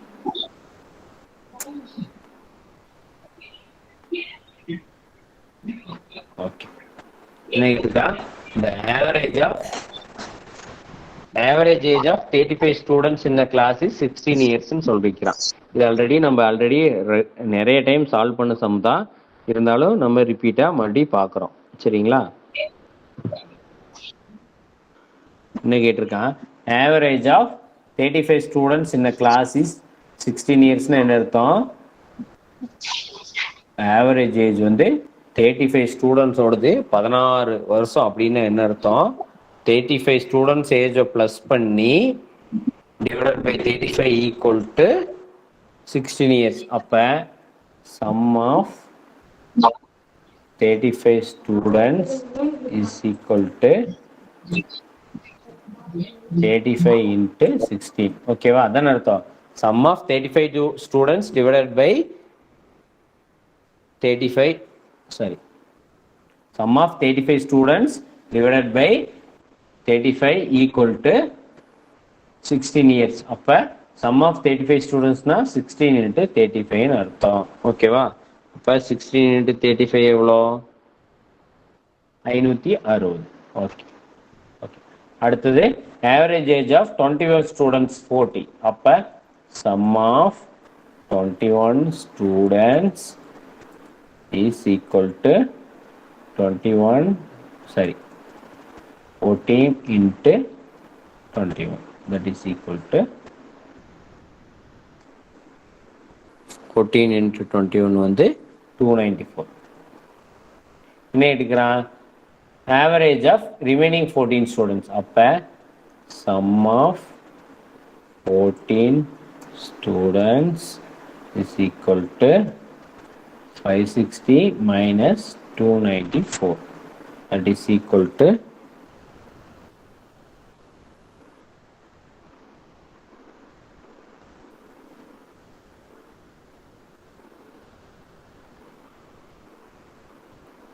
266.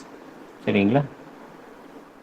அப்ப average of 14 students is equal to 266 divided by 14, that is equal to 19. சரிங்களா? இந்த சம் பொறுத்த வரைக்கும் என்ன கேட்குறான்? ஆவரேஜ் ஆஃப் 35 ஸ்டூடெண்ட்ஸ் வந்து 16 இயர்ஸ்ன்ட்டா. அப்போ சம் ஆஃப் எப்படி கண்டுபிடிக்கிறோம்? ஆவரேஜ் ஆஃப் 35 ஸ்டூடெண்ட்ஸ்னா என்ன ஃபார்முலா?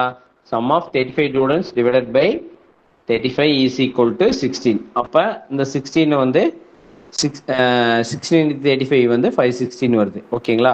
அதே மாதிரி ஆவரேஜ் ஆஃப் 21 ஸ்டூடெண்ட்ஸ்னு எடுத்தோம். Sum of 21 students divided by 21 equal to 14. அப்போ 14 into 21 வரும், அது 294. அப்போ சம் ஆஃப் 14 ஸ்டூடெண்ட்ஸ் என்னது? அந்த 560 294 மைனஸ் பண்ணோம்னா வர ஆன்சர் தான் சம்மு. இப்போ ஆவரேஜ் என்னது? 266 divided by 14, that is equal to 19. சரிங்களா? இதெல்லாம் ரொம்ப ரொம்ப சிம்பிள் சம்மு. பட் ஆனால் நம்ம எங்கே சப்ஸ்டியூட் பண்ணுறோம் அப்படிங்கிறது தான் மெயின். சரிங்களா? அதனால இந்த சம் வந்து ஒரு பேசிக் சம் தான். பட் ஆனால் போஸ்ட்மேன் எக்ஸாமில் ரிப்பீட்டாக இது மாதிரி சம்ஸ் வந்து பேசிக் சம்ஸ் வந்து கேட்டே தான் இருக்கிறாங்க. ஓகே, நெக்ஸ்ட் சம் வந்து சேம் இதே தான், ஆவரேஜ்லேயே. சரிங்களா? Average weight of a plus b plus c is equal to 45. அப்படின்னு என்ன அர்த்தம்?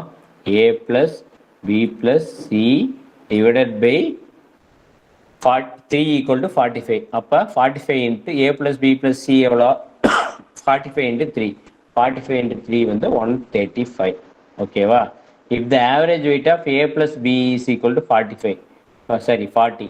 அப்போ A plus B divided by 2 equal A plus B divided by 2 equal to 40. அப்போ ஏ ப்ளஸ் பி எவ்வளோ? 80. ஓகே. அப்போ same B plus C divided by 2 equal to 43. சரிங்களா? அப்போ B plus C equal to 86. என்ன சொல்கிறான்? வெயிட் ஆஃப் பி கேட்குறான். Weight of B கேட்குறான்னு என்ன அர்த்தம்? அப்போ A plus B plus C equal to 135. A plus B வந்து 80. B plus C equal to கேட்குறான். அப்போ இதை வந்து ஈக்குவேஷன் 1 வச்சுக்கிறோம், இதை ஈக்குவேஷன் 2 வச்சுக்கிறோம், இது ஈக்குவேஷன் 3 வச்சுக்கிறோம். சரிங்களா? இப்போ நம்மளுக்கு வந்து வெயிட் ஆஃப் பி கேட்குறான். பி எப்படி பார்த்தாலும் பி வந்து ஏதோ ஒரு ஈக்குவேஷனை சால்வ் பண்ணால் தான் வரப்போகுது. அப்போ என்ன பண்ணுறோம்?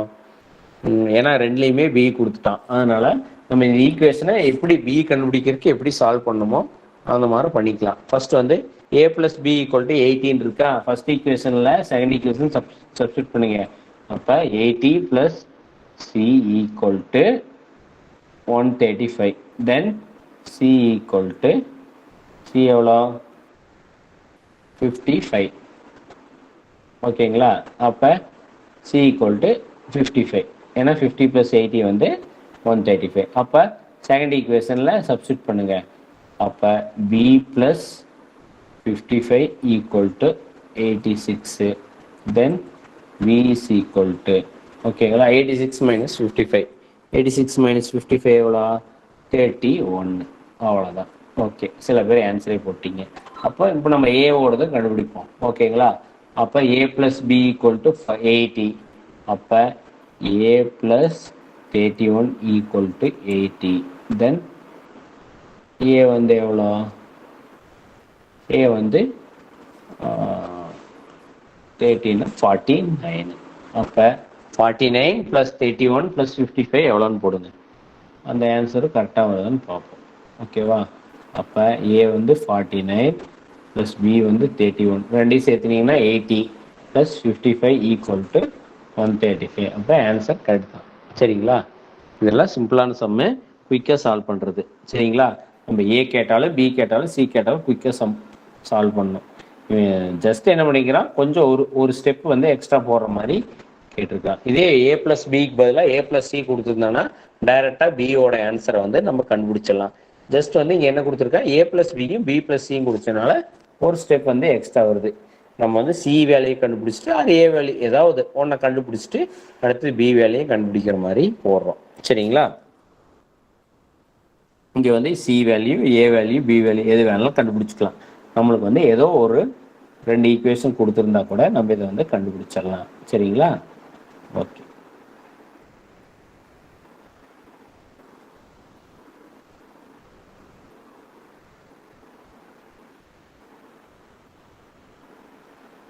ஓகே, இங்கே சொல்லியிருக்கேன் பாரு. ஏ sells an article which cost him to 400 to B at the profit of 20%. B sell it to C making profit of 10% on the price of paid to A. How much C paid to B? சரிங்களா? இந்த some வந்து குழப்பற மாதிரிலாம் இருக்கும், ஆனால் ஒன்றுமே இல்லை. First அப்படியே லைனாக போவோம். சரிங்களா? A sells an article which cost him 400னா ஏஸ் காஸ்ட் ப்ரைஸ். கரெக்டுங்களா? A sells an article which cost him 400னா ஏவோட வந்து 4 ஏஸ் காஸ்ட் ப்ரைஸ் வந்து okay to be at the profit of 20%ங்கிறான். 20%னா அப்போ ஏஸ் செல்லிங் ப்ரைஸ் எவ்வளோ வரும்? 20%. 400ல் 20% வந்து 80 ருபீஸு. அப்போ 480. இது வந்து இங்கே ஃபஸ்ட்டு ஸ்டெப்லேயே நீங்கள் வந்து தெரிஞ்சுக்கணும். சரிங்களா? ஜஸ்ட் வந்து 400 10% வந்து 40, 20% வந்து 80. இதெல்லாம் நீங்கள் வந்து குயிக்காக போட கற்றுக்காச்சு. ஏன்னா இவ்வளோ கிளாஸ் அட்டன் பண்ணிட்டீங்க. Okay. B sell it to C. ஏன்னா பி இப்போ வந்து பியோட காஸ்ட் ப்ரைஸ் வந்து இப்போ 480 ஆயிடுச்சு. ஓகேங்களா? ஏன்னா ஏவோட செல்லிங் பிரைஸ்னா யார் ஏக்கு விற்கிறான்? ஏ வந்து பிக்கு தானே விற்கிறான். அப்ப ஏவோட காஸ்ட் பிரைஸ் வந்து 480 ஆயிடுச்சு. Okay, B sell to C making profit of 10%ங்கிறான். அப்ப பி செல்லிங் பிரைஸ் வந்து எவ்வளோ? 480 + 48. 480 + 48 எவ்வளோ? 528. கரெக்டா? 480 + 40 520 528. கரெக்ட். ஓகேங்களா? 528. பி செல்லிங் பிரைஸ் வந்து 528. அப்போ C's cost price equal to என்ன அர்த்தம்? 528 அர்த்தம். Okay, how much C paid to B? என்ன கேட்டிருக்கிறான்? ஹவு மச் சி வந்து paid டு பின்னு கேட்குறான். சி எவ்வளோ பெய்ட் பண்ணியிருப்பான்? 528 பெய்ட் பண்ணியிருப்பான். அவ்வளோதான். சரிங்களா? ஜஸ்ட் வந்து இங்கே புரிஞ்சுக்க வேண்டியது என்னன்னா, A sells and article which காஸ்டிக்கும் 400. அப்போ என்ன அர்த்தம்? காஸ்ட் ப்ரைஸ் 400 ரூபா to be at the profit of 20%. அப்போ என்ன 20%னா 480 ரூபா. எப்படி வந்துச்சு? 400 10% 40 20% 80. அப்போ 480. அப்போ ஏவோட செல்லிங் ப்ரைஸு 480. அது யாருக்கு காஸ்ட் ப்ரைஸு? பியோட காஸ்ட் ப்ரைஸு. பி வந்து மறுபடியும் சிக்கு இது பண்ணுறான் 10% ப்ராஃபிட்டில். அப்போ சிக்கு வந்து பெய்ட் பண்ணால் எவ்வளோ பண்ணுவான்? 10%னா 480 + 48. அப்போ 528. என்ன கேட்குறான்? How much C paid to B? C எவ்வளோ பிக்கு பே பண்ணியிருப்பான்? 528 ரூபா பெய்ட் பண்ணியிருப்பான். அவ்வளோதான். சரிங்களா? ரொம்ப சிம்பிளான சம். ஹலோ, இன்னொரு வாட்டி சொல்லுங்க சார் கொஞ்சம். சொல்றேங்கம்மா. இப்போ வந்து ஏ இங்க சம்ம என்ன சொல்லியிருக்கிறேன்னா, ஏ வந்து ஒரு ஆர்டிக்கலை வந்து விற்கிறான் பிக்கு. சரிங்களா? எவ்வளோ ப்ராஃபிட்ல? 20%. அவனுக்கு வந்து அடக்க விலை வந்து 400 ரூபா. யாருக்கு? ஏக்கு. சரிங்களா? அப்போ ஏக்கு அடக்க விலை 400 ரூபான்னா செல்லிங் ப்ரைஸ் எவ்வளோன்னு 20% ப்ராஃபிட்னு சொல்லிட்டான். அப்போ 400 ரூபா. 400 ரூபாய்க்கு 20% போட்டிங்கன்னா 480. அது புரியுது இல்லைங்க?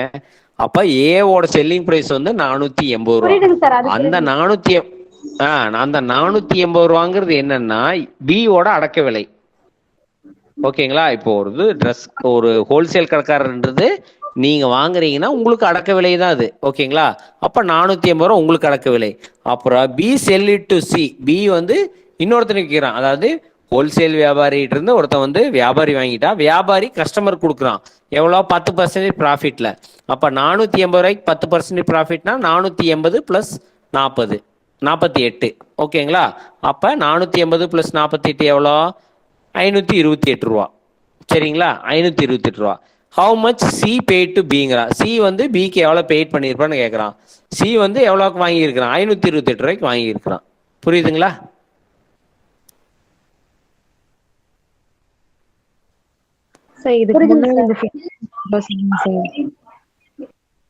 என்னங்க சொல்லுங்க?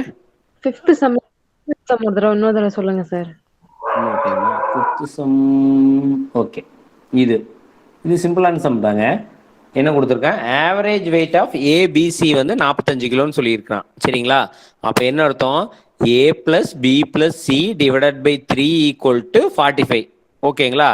அப்போ ஏ + பி + சி = என்ன? 45 × 3ன்னு அர்த்தம். ஓகேங்களா? 45 × 3 எவ்வளோ? 135. அது ஈக்குவேஷன் 1. சரிங்களா? Average weight of A + B வந்து 40. அப்போ என்ன அர்த்தம்? A + B divided by 2 = 40. அப்போ ஏ + பி = 80. சரிங்களா? அதே மாதிரி பி + சி டிவைடட் பை 2 = 43. சரிங்களா?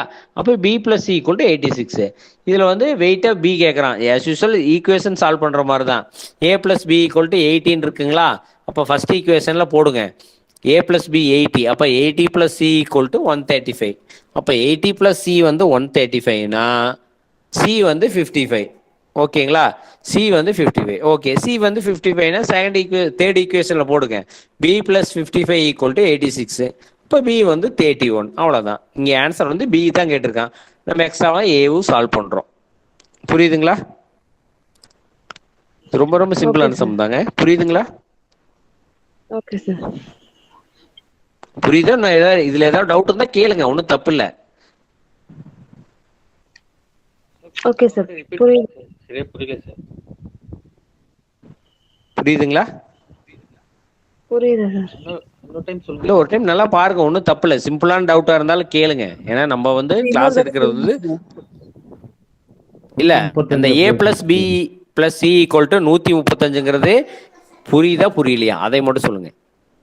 அது சார் அதுவே எனக்கு புரியலைன்னா சொல்லுங்க. ஏன்னா இதுல ஒன்றும் தப்பே கிடையாது. உங்களுக்கு அது அது வந்து புரியல இல்லையா? உங்களுக்கு வந்து புரியல அதுதானே கேட்குறீங்க? ஆமா ஆமா சார். யாரோ ஒருத்தர் கேட்குறீங்க, கரெக்டா? ஆமா சார். 135 எப்படி வந்துச்சுன்னு தெரியலைங்க சார். எப்படி வந்துச்சுன்னு தெரியல. ஓகே பாருங்க, என்ன கொடுத்துருக்கான், ஆவரேஜ் ஆஃப் 3 வெயிட்ஸ்னு கொடுத்துருக்கான். அப்போ average of 3 a plus B plus C divided by 3 வந்து ஈக்குவல் டு 45ங்க. அதான் அவன் ஆன்சர் கொடுத்துருக்கான். a plus B plus C divided by 3 equal to 45. அதாவது ஃபுல்லா இதுதான் அவன் கொடுத்துருக்குறான். Average weight of a plus B plus C 45 என்ன அர்த்தம்னா a plus B plus C divided by 3 equal to 45. கீழே இந்த டிவைடட் பை இருக்கிறது அங்கே போய் இல்லை மல்டிப்ளையர் இல்லையா? அப்போ என்ன அர்த்தம், 45 இன்ட்டு 3. அந்த 45 இன்ட்டு 3 தான் ஆன்சர் வந்து 135 போட்டிருக்கேன். அதே மாதிரி தான் எல்லாத்துலேயும் போட்டிருக்கேன். a plus B plus C divided by 2 equal to 40. இப்போ a plus B equal to 18 போட்டிருக்கேன். புரியுதுங்களா?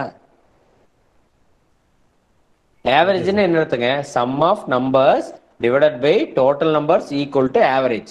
ஆவரேஜோட ஃபார்முலா அதுதான். புரியுதுங்களா? சராசரியுடைய ஃபார்முலா என்ன, மொத்த எண்களின் கூட்டுத்தொகை டிவைடட் பை அந்த எண்கள் ஈக்குவல் டு சராசரி. சராசரிங்கிறது அதுதான். Sum of numbers divided by total numbers equal to average.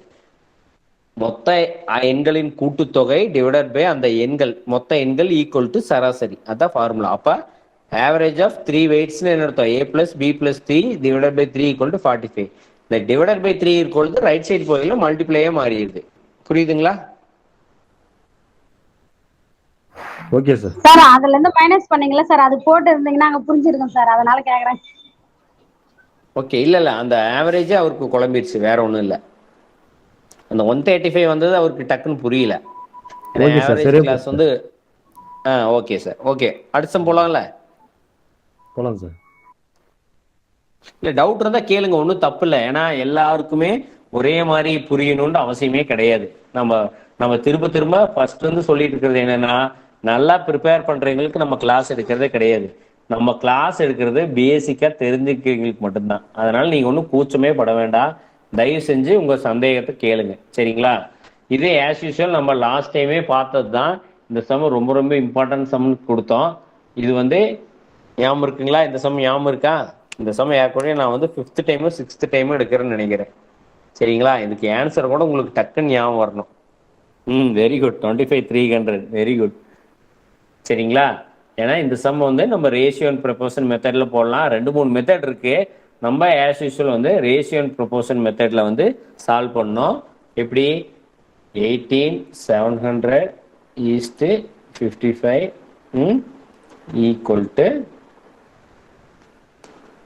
X is to 55 solve பண்ணோம், சரிங்களா?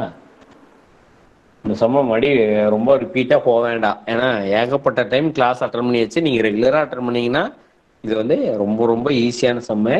18,700 divided by 15 is equal to X divided by 15.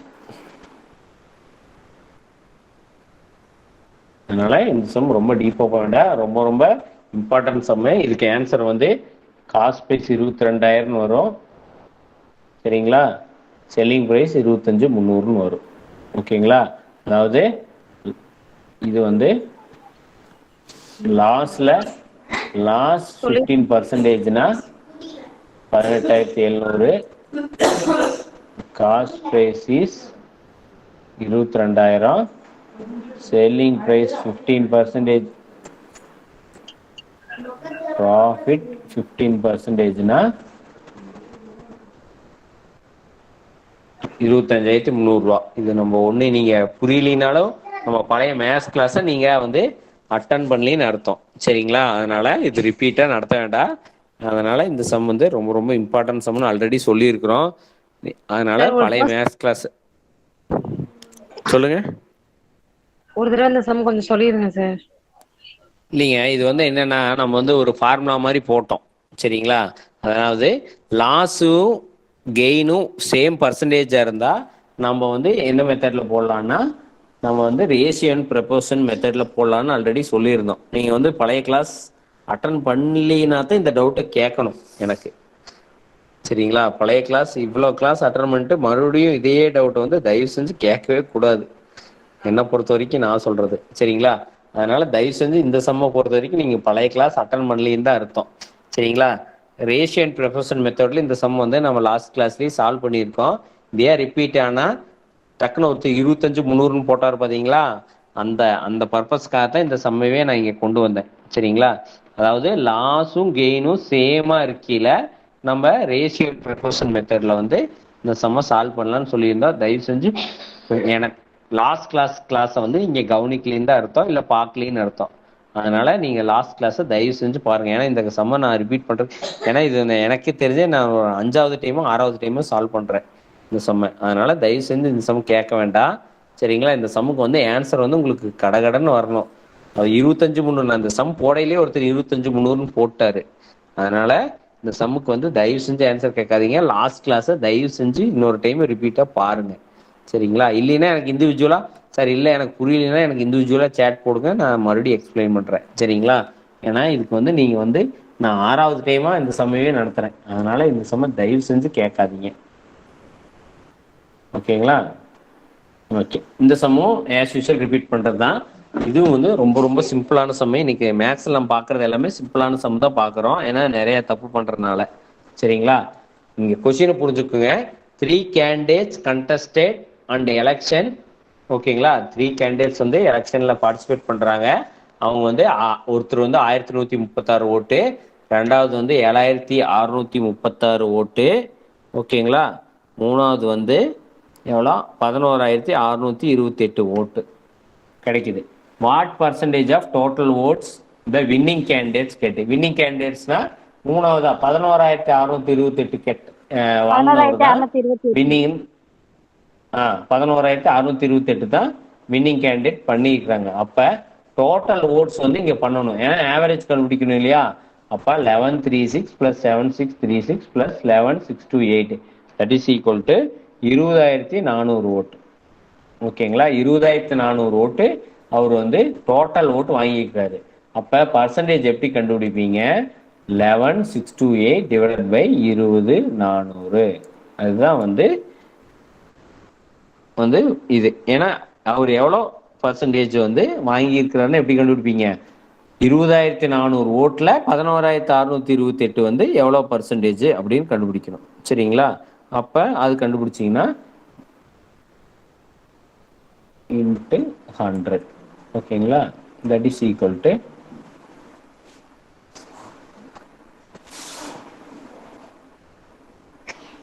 57% வரும் சரிங்களா.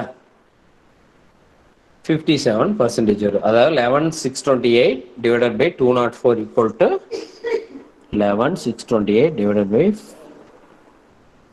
204 இஸ் ஈக்குவல் டு 57% வந்து ஒரு ஓட்டு வாங்கிக்கிறான்னு அர்த்தம் சரிங்களா.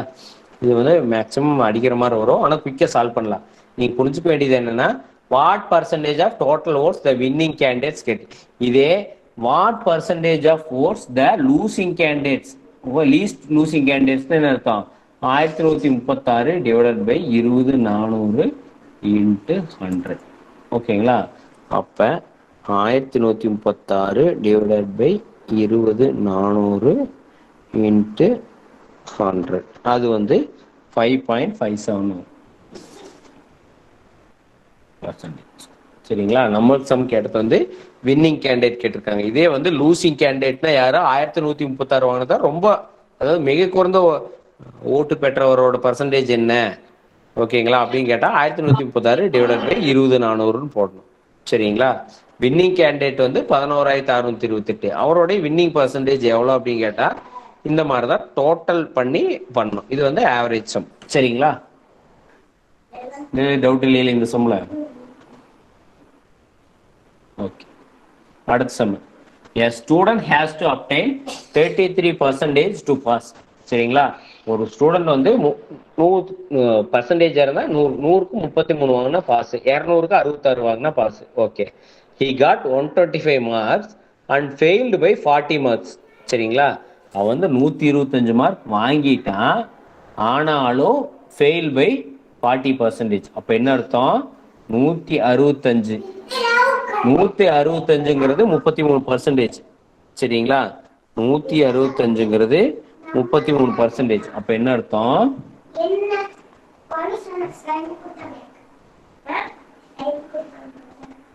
165ங்கிறது வந்து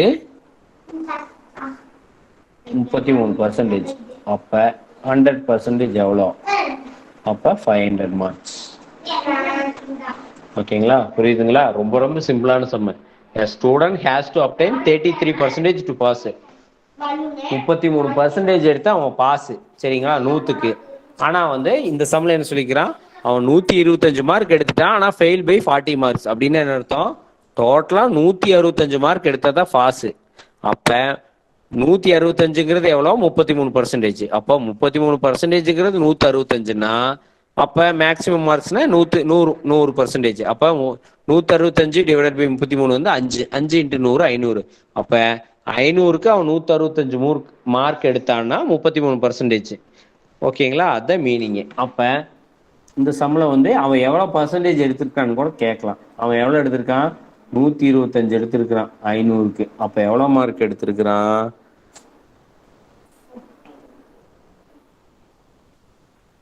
125 divided by 500 into 100.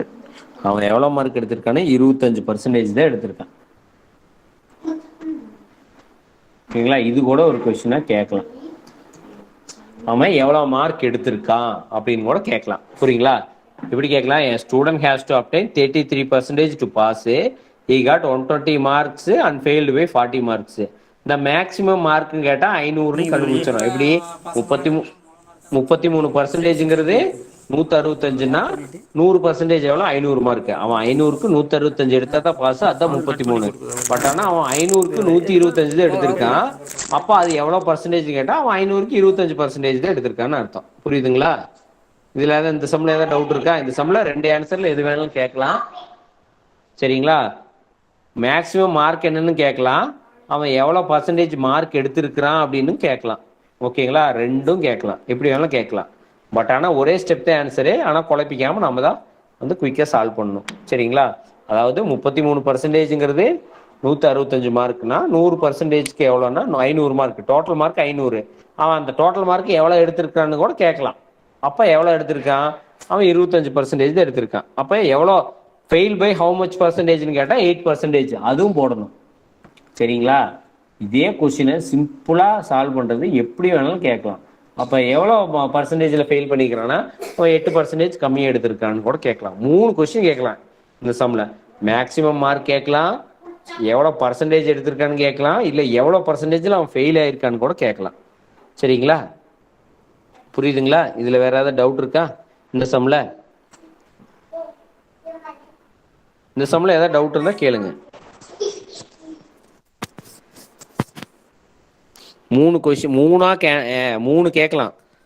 Maximum mark கேட்கலாம், எவ்வளோ பர்சன்டேஜ் எடுத்திருக்கான்னு கேட்கலாம், எவ்வளோ பர்சன்டேஜ்ல அவன் ஃபெயில் ஆயிருக்கான்னு கூட கேட்கலாம். 3க்கும் ஆன்சர் போடலாம் ஒரே ஸ்டெப்ல. ஏதாவது டவுட் இருக்குங்களா? No doubt sir. Okay, super. No doubt sir. Okay, இது ஆல்ரெடி நம்ம பார்த்துருக்கோம். இதுக்கு ஆன்சர் சொல்லுங்க பாப்பா.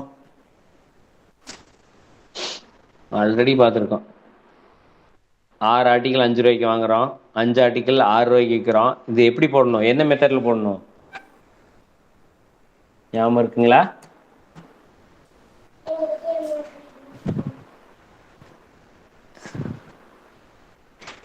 எல்சிஎம் மெத்தட்ல போட்டோம், ஞாபகம் இருக்குங்களா? வெரி குட்,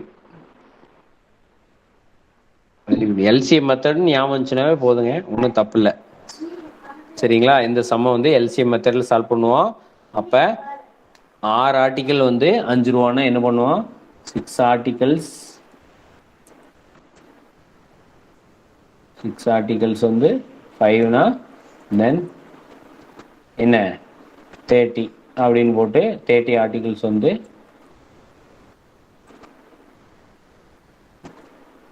25 போட்டு ஞாபகம் இருக்குங்களா? அதே மாதிரி 5 ஆர்டிகல்ஸ் வந்து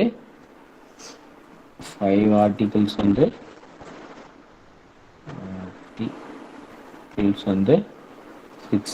தென் 30 ஆர்டிகல்ஸ் வந்து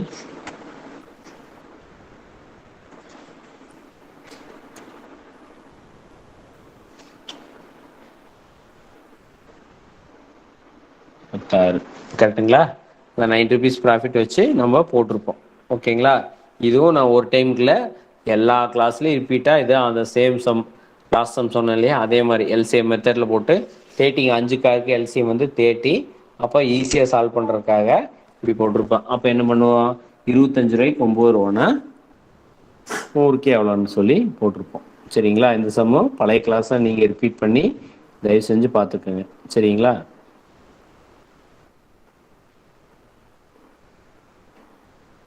%44 வந்து ஆன்சர். நிறைய பேர் போட்டீங்க, ரொம்ப ஹாப்பி. ரிப்பீட்டாக கிளாஸ் கவனிக்கிறீங்கன்னு அர்த்தம். இது எப்படி வந்துச்சுன்னா 9 ரூபா வந்து 25 ரூபாய்க்கு லாபம்னா 100 ரூபாய்க்கு எவ்வளோன்னு போட்டிங்கன்னா 44%. ரொம்ப சிம்பிளாக சால்வ் பண்ணுற சம்மு. இது வந்து ரிப்பீட்டாக கேட்குறது. சரிங்களா? அதாவது 25 ரூபாய்க்கு விற்கிறது வந்து காஸ்ட் ப்ரைஸு, 36 ரூபாய்க்கு விற்கிறது வந்து செல்லிங் ப்ரைஸ். அதாவது அந்த ஃப்ராக்ஷனில் வராமல் நம்ம சால்வ் பண்ணுறதுக்காக எல்சிஎம் மெத்தட் யூஸ் பண்ணோம். அப்போ என்ன அர்த்தம், 11 ரூபா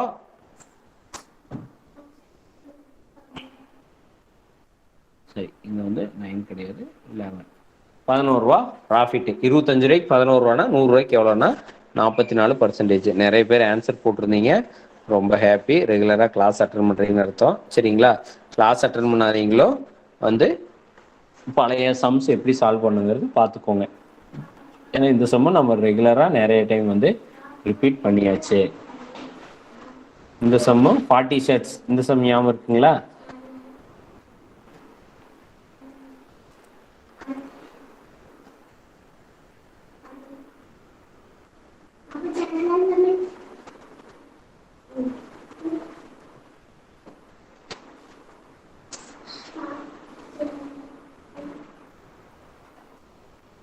சரிங்களா? இந்த சம் வந்து நம்ம 40 ஷர்ட்ஸ் வந்து பார்த்தோம். சரிங்களா? What should each of 40 shirts should be sold at the cost of which is 500 so as to get the profit of selling price equal to 20 of them. சரிங்களா? இது ரிப்பீட்டாக கேட்டிருக்கிற சம் தான். சரிங்களா? இந்த கொஸ்டினை பொறுத்த வரைக்கும் என்ன சொல்றான்னா, selling price of 20 shirts equal to selling price of 40 shirts minus cost price of 46. அவன் என்ன சொல்றான்னா, அவனுக்கு வந்து லாபம் வந்து 20 ஷர்ட் வரணும். ஓகேங்களா? ப்ராஃபிட் வந்து 20 ஷர்ட்டோட ப்ராஃபிட் வரணும். இப்போ எவ்வளோக்கு விற்றா கிடைக்கும் அப்படிங்கிற மாதிரி தான் இந்த சம்மு. சரிங்களா? இப்போ அவன் வந்து 500 ரூபாய்க்கு வாங்குறான். சரிங்களா? அவனுக்கு 20 ஷர்ட் லாபம் வரணும்னா டைரெக்டாக 20 × 500 வந்து 1000 அப்படிங்கிறது போட்டுடலாம். ஆனால் நீங்கள் புரிஞ்சுக்க வேண்டியது என்னென்னா, இல்லைன்னு சொல்கிறான் 40 சட்டையை விற்கணும். அது 40 சட்டையை விற்று ஓகேங்களா, அது ப்ராஃபிட் வந்து 20 ஷர்ட்டோட ப்ராஃபிட் வந்து வந்துடணும் அப்படிங்கிற மாதிரி கொஸ்டின் கேட்குறான். அதாவது ப்ராஃபிட் என்னன்னா செல்லிங் ப்ரைஸ் மைனஸ் காஸ்ட் ப்ரைஸா செல்லிங் ப்ரைஸ். ஆனால் 20 ஷர்ட் வந்து லாபம் வரணுங்கிறான். சரிங்களா? இப்போ 20 ஷர்ட் லாபம் வரணும்னா என்ன, 20 × 500 டைரெக்டாகவே 1000ங்கிறது வந்துடும். ஆனால் பட் ஆஸ் யூஷுவல் ஃபார்முலா படி போட்டோம்னா 40 selling price minus 40 cost price. அப்போ என்ன அர்த்தம்னா செல்லிங் ப்ரைஸ் வந்து 1000 ரூபா, செல்லிங் ப்ரைஸ் வந்து 1000 ரூபா ப்ராஃபிட். இது பர்சன்டேஜ் கேட்டோம்னாலும் 1000 ரூபாங்கிறது எவ்வளோ பர்சன்டேஜுங்கிறது நீங்கள் போட்டுடணும். சரிங்களா? அப்போ 40 ஷர்ட்ஸோட காஸ்ட் ப்ரைஸ் எவ்வளோ, 40 × 500. அப்போ 100% வந்து ப்ராஃபிட் எடுக்கிறதுக்காகத்தான். அதாவது 1000 ரூபாய்க்கு வாங்கி 1000 ரூபாய்க்கு விற்று மறுபடியும் 20 ஷர்ட் ப்ராஃபிட் வரணும். அதாவது ஈக்குவல் டு 100% வந்து ப்ராஃபிட் வந்து அவங்க எடுக்கிறாங்க அப்படிங்கிறது அதனோட மீனிங். சரிங்களா? இந்த ஷர்ட்டை நம்ம இந்த சம்ம நம்ம ரிப்பீட்டாக பார்த்தது. ஓகே, அடுத்த some. Average age of 3 boys is 25 years. Their age ratio is 3:5:7. ஓகேங்களா? Average age of 3 boys 25னா sum of total age வந்து 75. சரிங்களா? ரேஷியோ 3:5:7ங்கிறா. அப்போ 3 + 5 + 7 வந்து 15. அப்போ 15 ÷ 5 வந்து வந்து 5. ஏன்னா அதாவது எதுக்கு 15/5 போடுறோம், சாரி 75/15 போடுறோம். ஒரு ரேஷியோங்கிறது என்ன பண்ணுவோம், ரேஷியோ அண்ட் ப்ரொபோர்ஷன் மெத்தட்ல வந்து நம்ம அதாவது கம்மி பண்ணுவோம். அப்ப ஒரு பங்கு வந்து 15, அதாவது 3 பேர் சேர்ந்தது ஒரு பங்கு. அப்போ ஒரு பங்கு 15. அப்ப 75ல ஒவ்வொருத்தரோட பங்கு எவ்வளோன்னு பார்த்தோம்னா 15 ஏ ஓடுது, பி ஓடுது 25, சி ஓடுது 35. அப்ப யங்கஸ்டோடது வந்து 15ன்னு அர்த்தம். இது ரேஷியோ அண்ட் ப்ரொபோர்ஷன் சம்மு. இதுல வந்து மொத்த பங்கு 75. சரிங்களா? அதை அதை சுருக்கி வர்றதா ரேஷியோ. ரேஷியோங்கிறது எப்பவுமே பார்த்தீங்கன்னா நம்ம அடிச்சு எது கம்மியா இருக்கோ அதை கொண்டு வர்றது தான். ஓகேங்களா? அப்ப 3:5:7 ஒரு பங்கு 15. அப்ப 75ல ஏவோட பங்கு 3னா என்ன அர்த்தம், அது வந்து 3x5 15. 15 + 25 + 35 = 75ங்கிறது வந்துடும். சரிங்களா? அதனால ரேஷியோ அண்ட் ப்ரொபோர்ஷன் சம் இந்த மாதிரி தான் சால்வ் பண்ணும். ரேஷியோ அண்ட் ப்ரொபோர்ஷன்னா டோட்டல் இதுல வந்து இந்த சம்ல ஆவரேஜ் வந்து 75ன்னு கண்டுபிடிச்சுக்கிறோம். ரேஷியோன்னு என்ன அர்த்தம், ஸ்மால், அதுலயே சுருக்கி கொண்டு வரது 15. இப்போ ஒரு பங்கு 15ன்னு அர்த்தம். சரிங்களா? அப்ப 75ல எவ்வளவு வருது, 5ன்னு வருது. அப்ப 3x5 + 5x5 + 7x5 அதான் மீனிங். சரிங்களா? இது வந்து ரேஷியோ ப்ரொபோர்ஷன் மெத்தடு. இது எல்லாத்துக்கும் ரொம்ப ஈஸியான சம் தான். பட் ஆனாலும் ஒரு டைம் ரிப்பீட் பண்ணியிருக்கோம். இது ஆஸ் யூஷுவல் லாஸ்ட் எக்ஸாம்ல கேட்ட கொஸ்டின், பிஏ எக்ஸாம்லேயே கேட்ட கொஸ்டின் தான். ஓகேங்களா? கர்நாடகா சர்க்கிளில் a car is running at the speed of 108 km/s. What is the distance it will cover in 15 seconds? As usual நான் கேட்டது தான். ஆன்சர் வந்து மீட்டர் பர் செகண்ட்ல கேட்டால் மீட்டர் பர் செகண்டாக கன்வெர்ட் பண்ணணும். km/h இருந்தால் km/h. 1 km/h மீட்டர் பர் செகண்டாக கன்வெர்ட் பண்ணுறதுக்கு 5 × 18 மல்டிப்ளை பண்ணோம். மீட்டர் பர் செகண்டை கிலோமீட்டராக கன்வெர்ட் பண்ணுறதுக்கு 18/5 மல்டிப்ளை பண்ணோம்.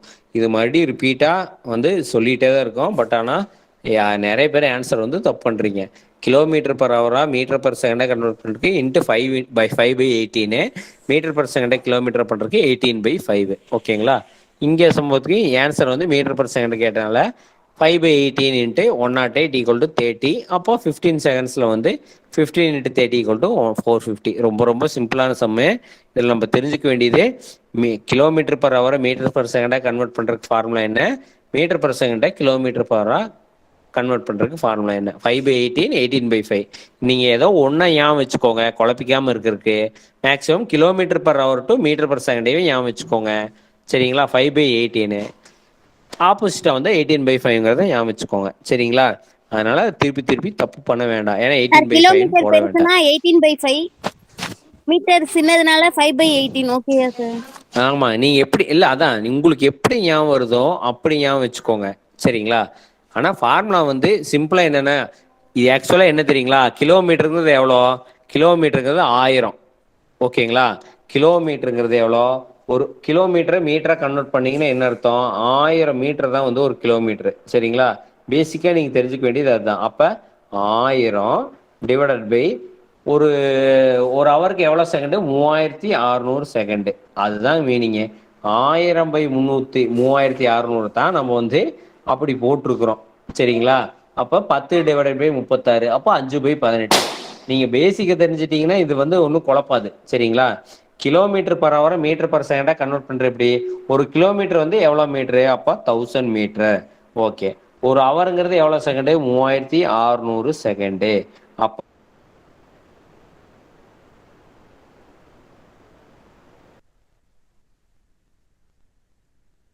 வரும். இது வந்து சிம்பிளான சம்மு. பட் ஆனா நம்ம வந்து ஞாபகம் வச்சுக்கிறதுக்கு கஷ்டங்கிறதுனால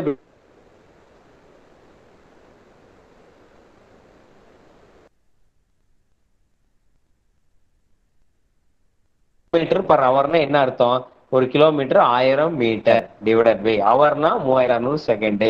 அப்போ 1000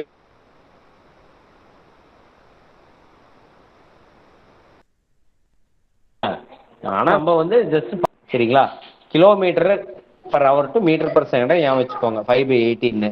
நீங்க மீட்டர் பர் செகண்ட் கிலோமீட்டர்னா டக்குன்னு மாத்திக்கோங்க. இல்ல சார் எனக்கு குழப்புதுன்னா நீங்க பேசிக்கா புரிஞ்சுக்கணும்னா km/h to metre per second என்ன அர்த்தம், ஒரு கிலோமீட்டருங்கிறது 1000 மீட்டர் டிவைடட் பை ஹவர்னா 3600 செகண்ட். 1000/3600 தான் இங்க 5/18 கன்வெர்ட் ஆகுது. சரிங்களா? 1000/3600 தான் 10/36ன்னு மாறுது, 5/18ன்னு மாறுது. வேற ஒண்ணுமே இல்லை. சரிங்களா? சரிங்களா?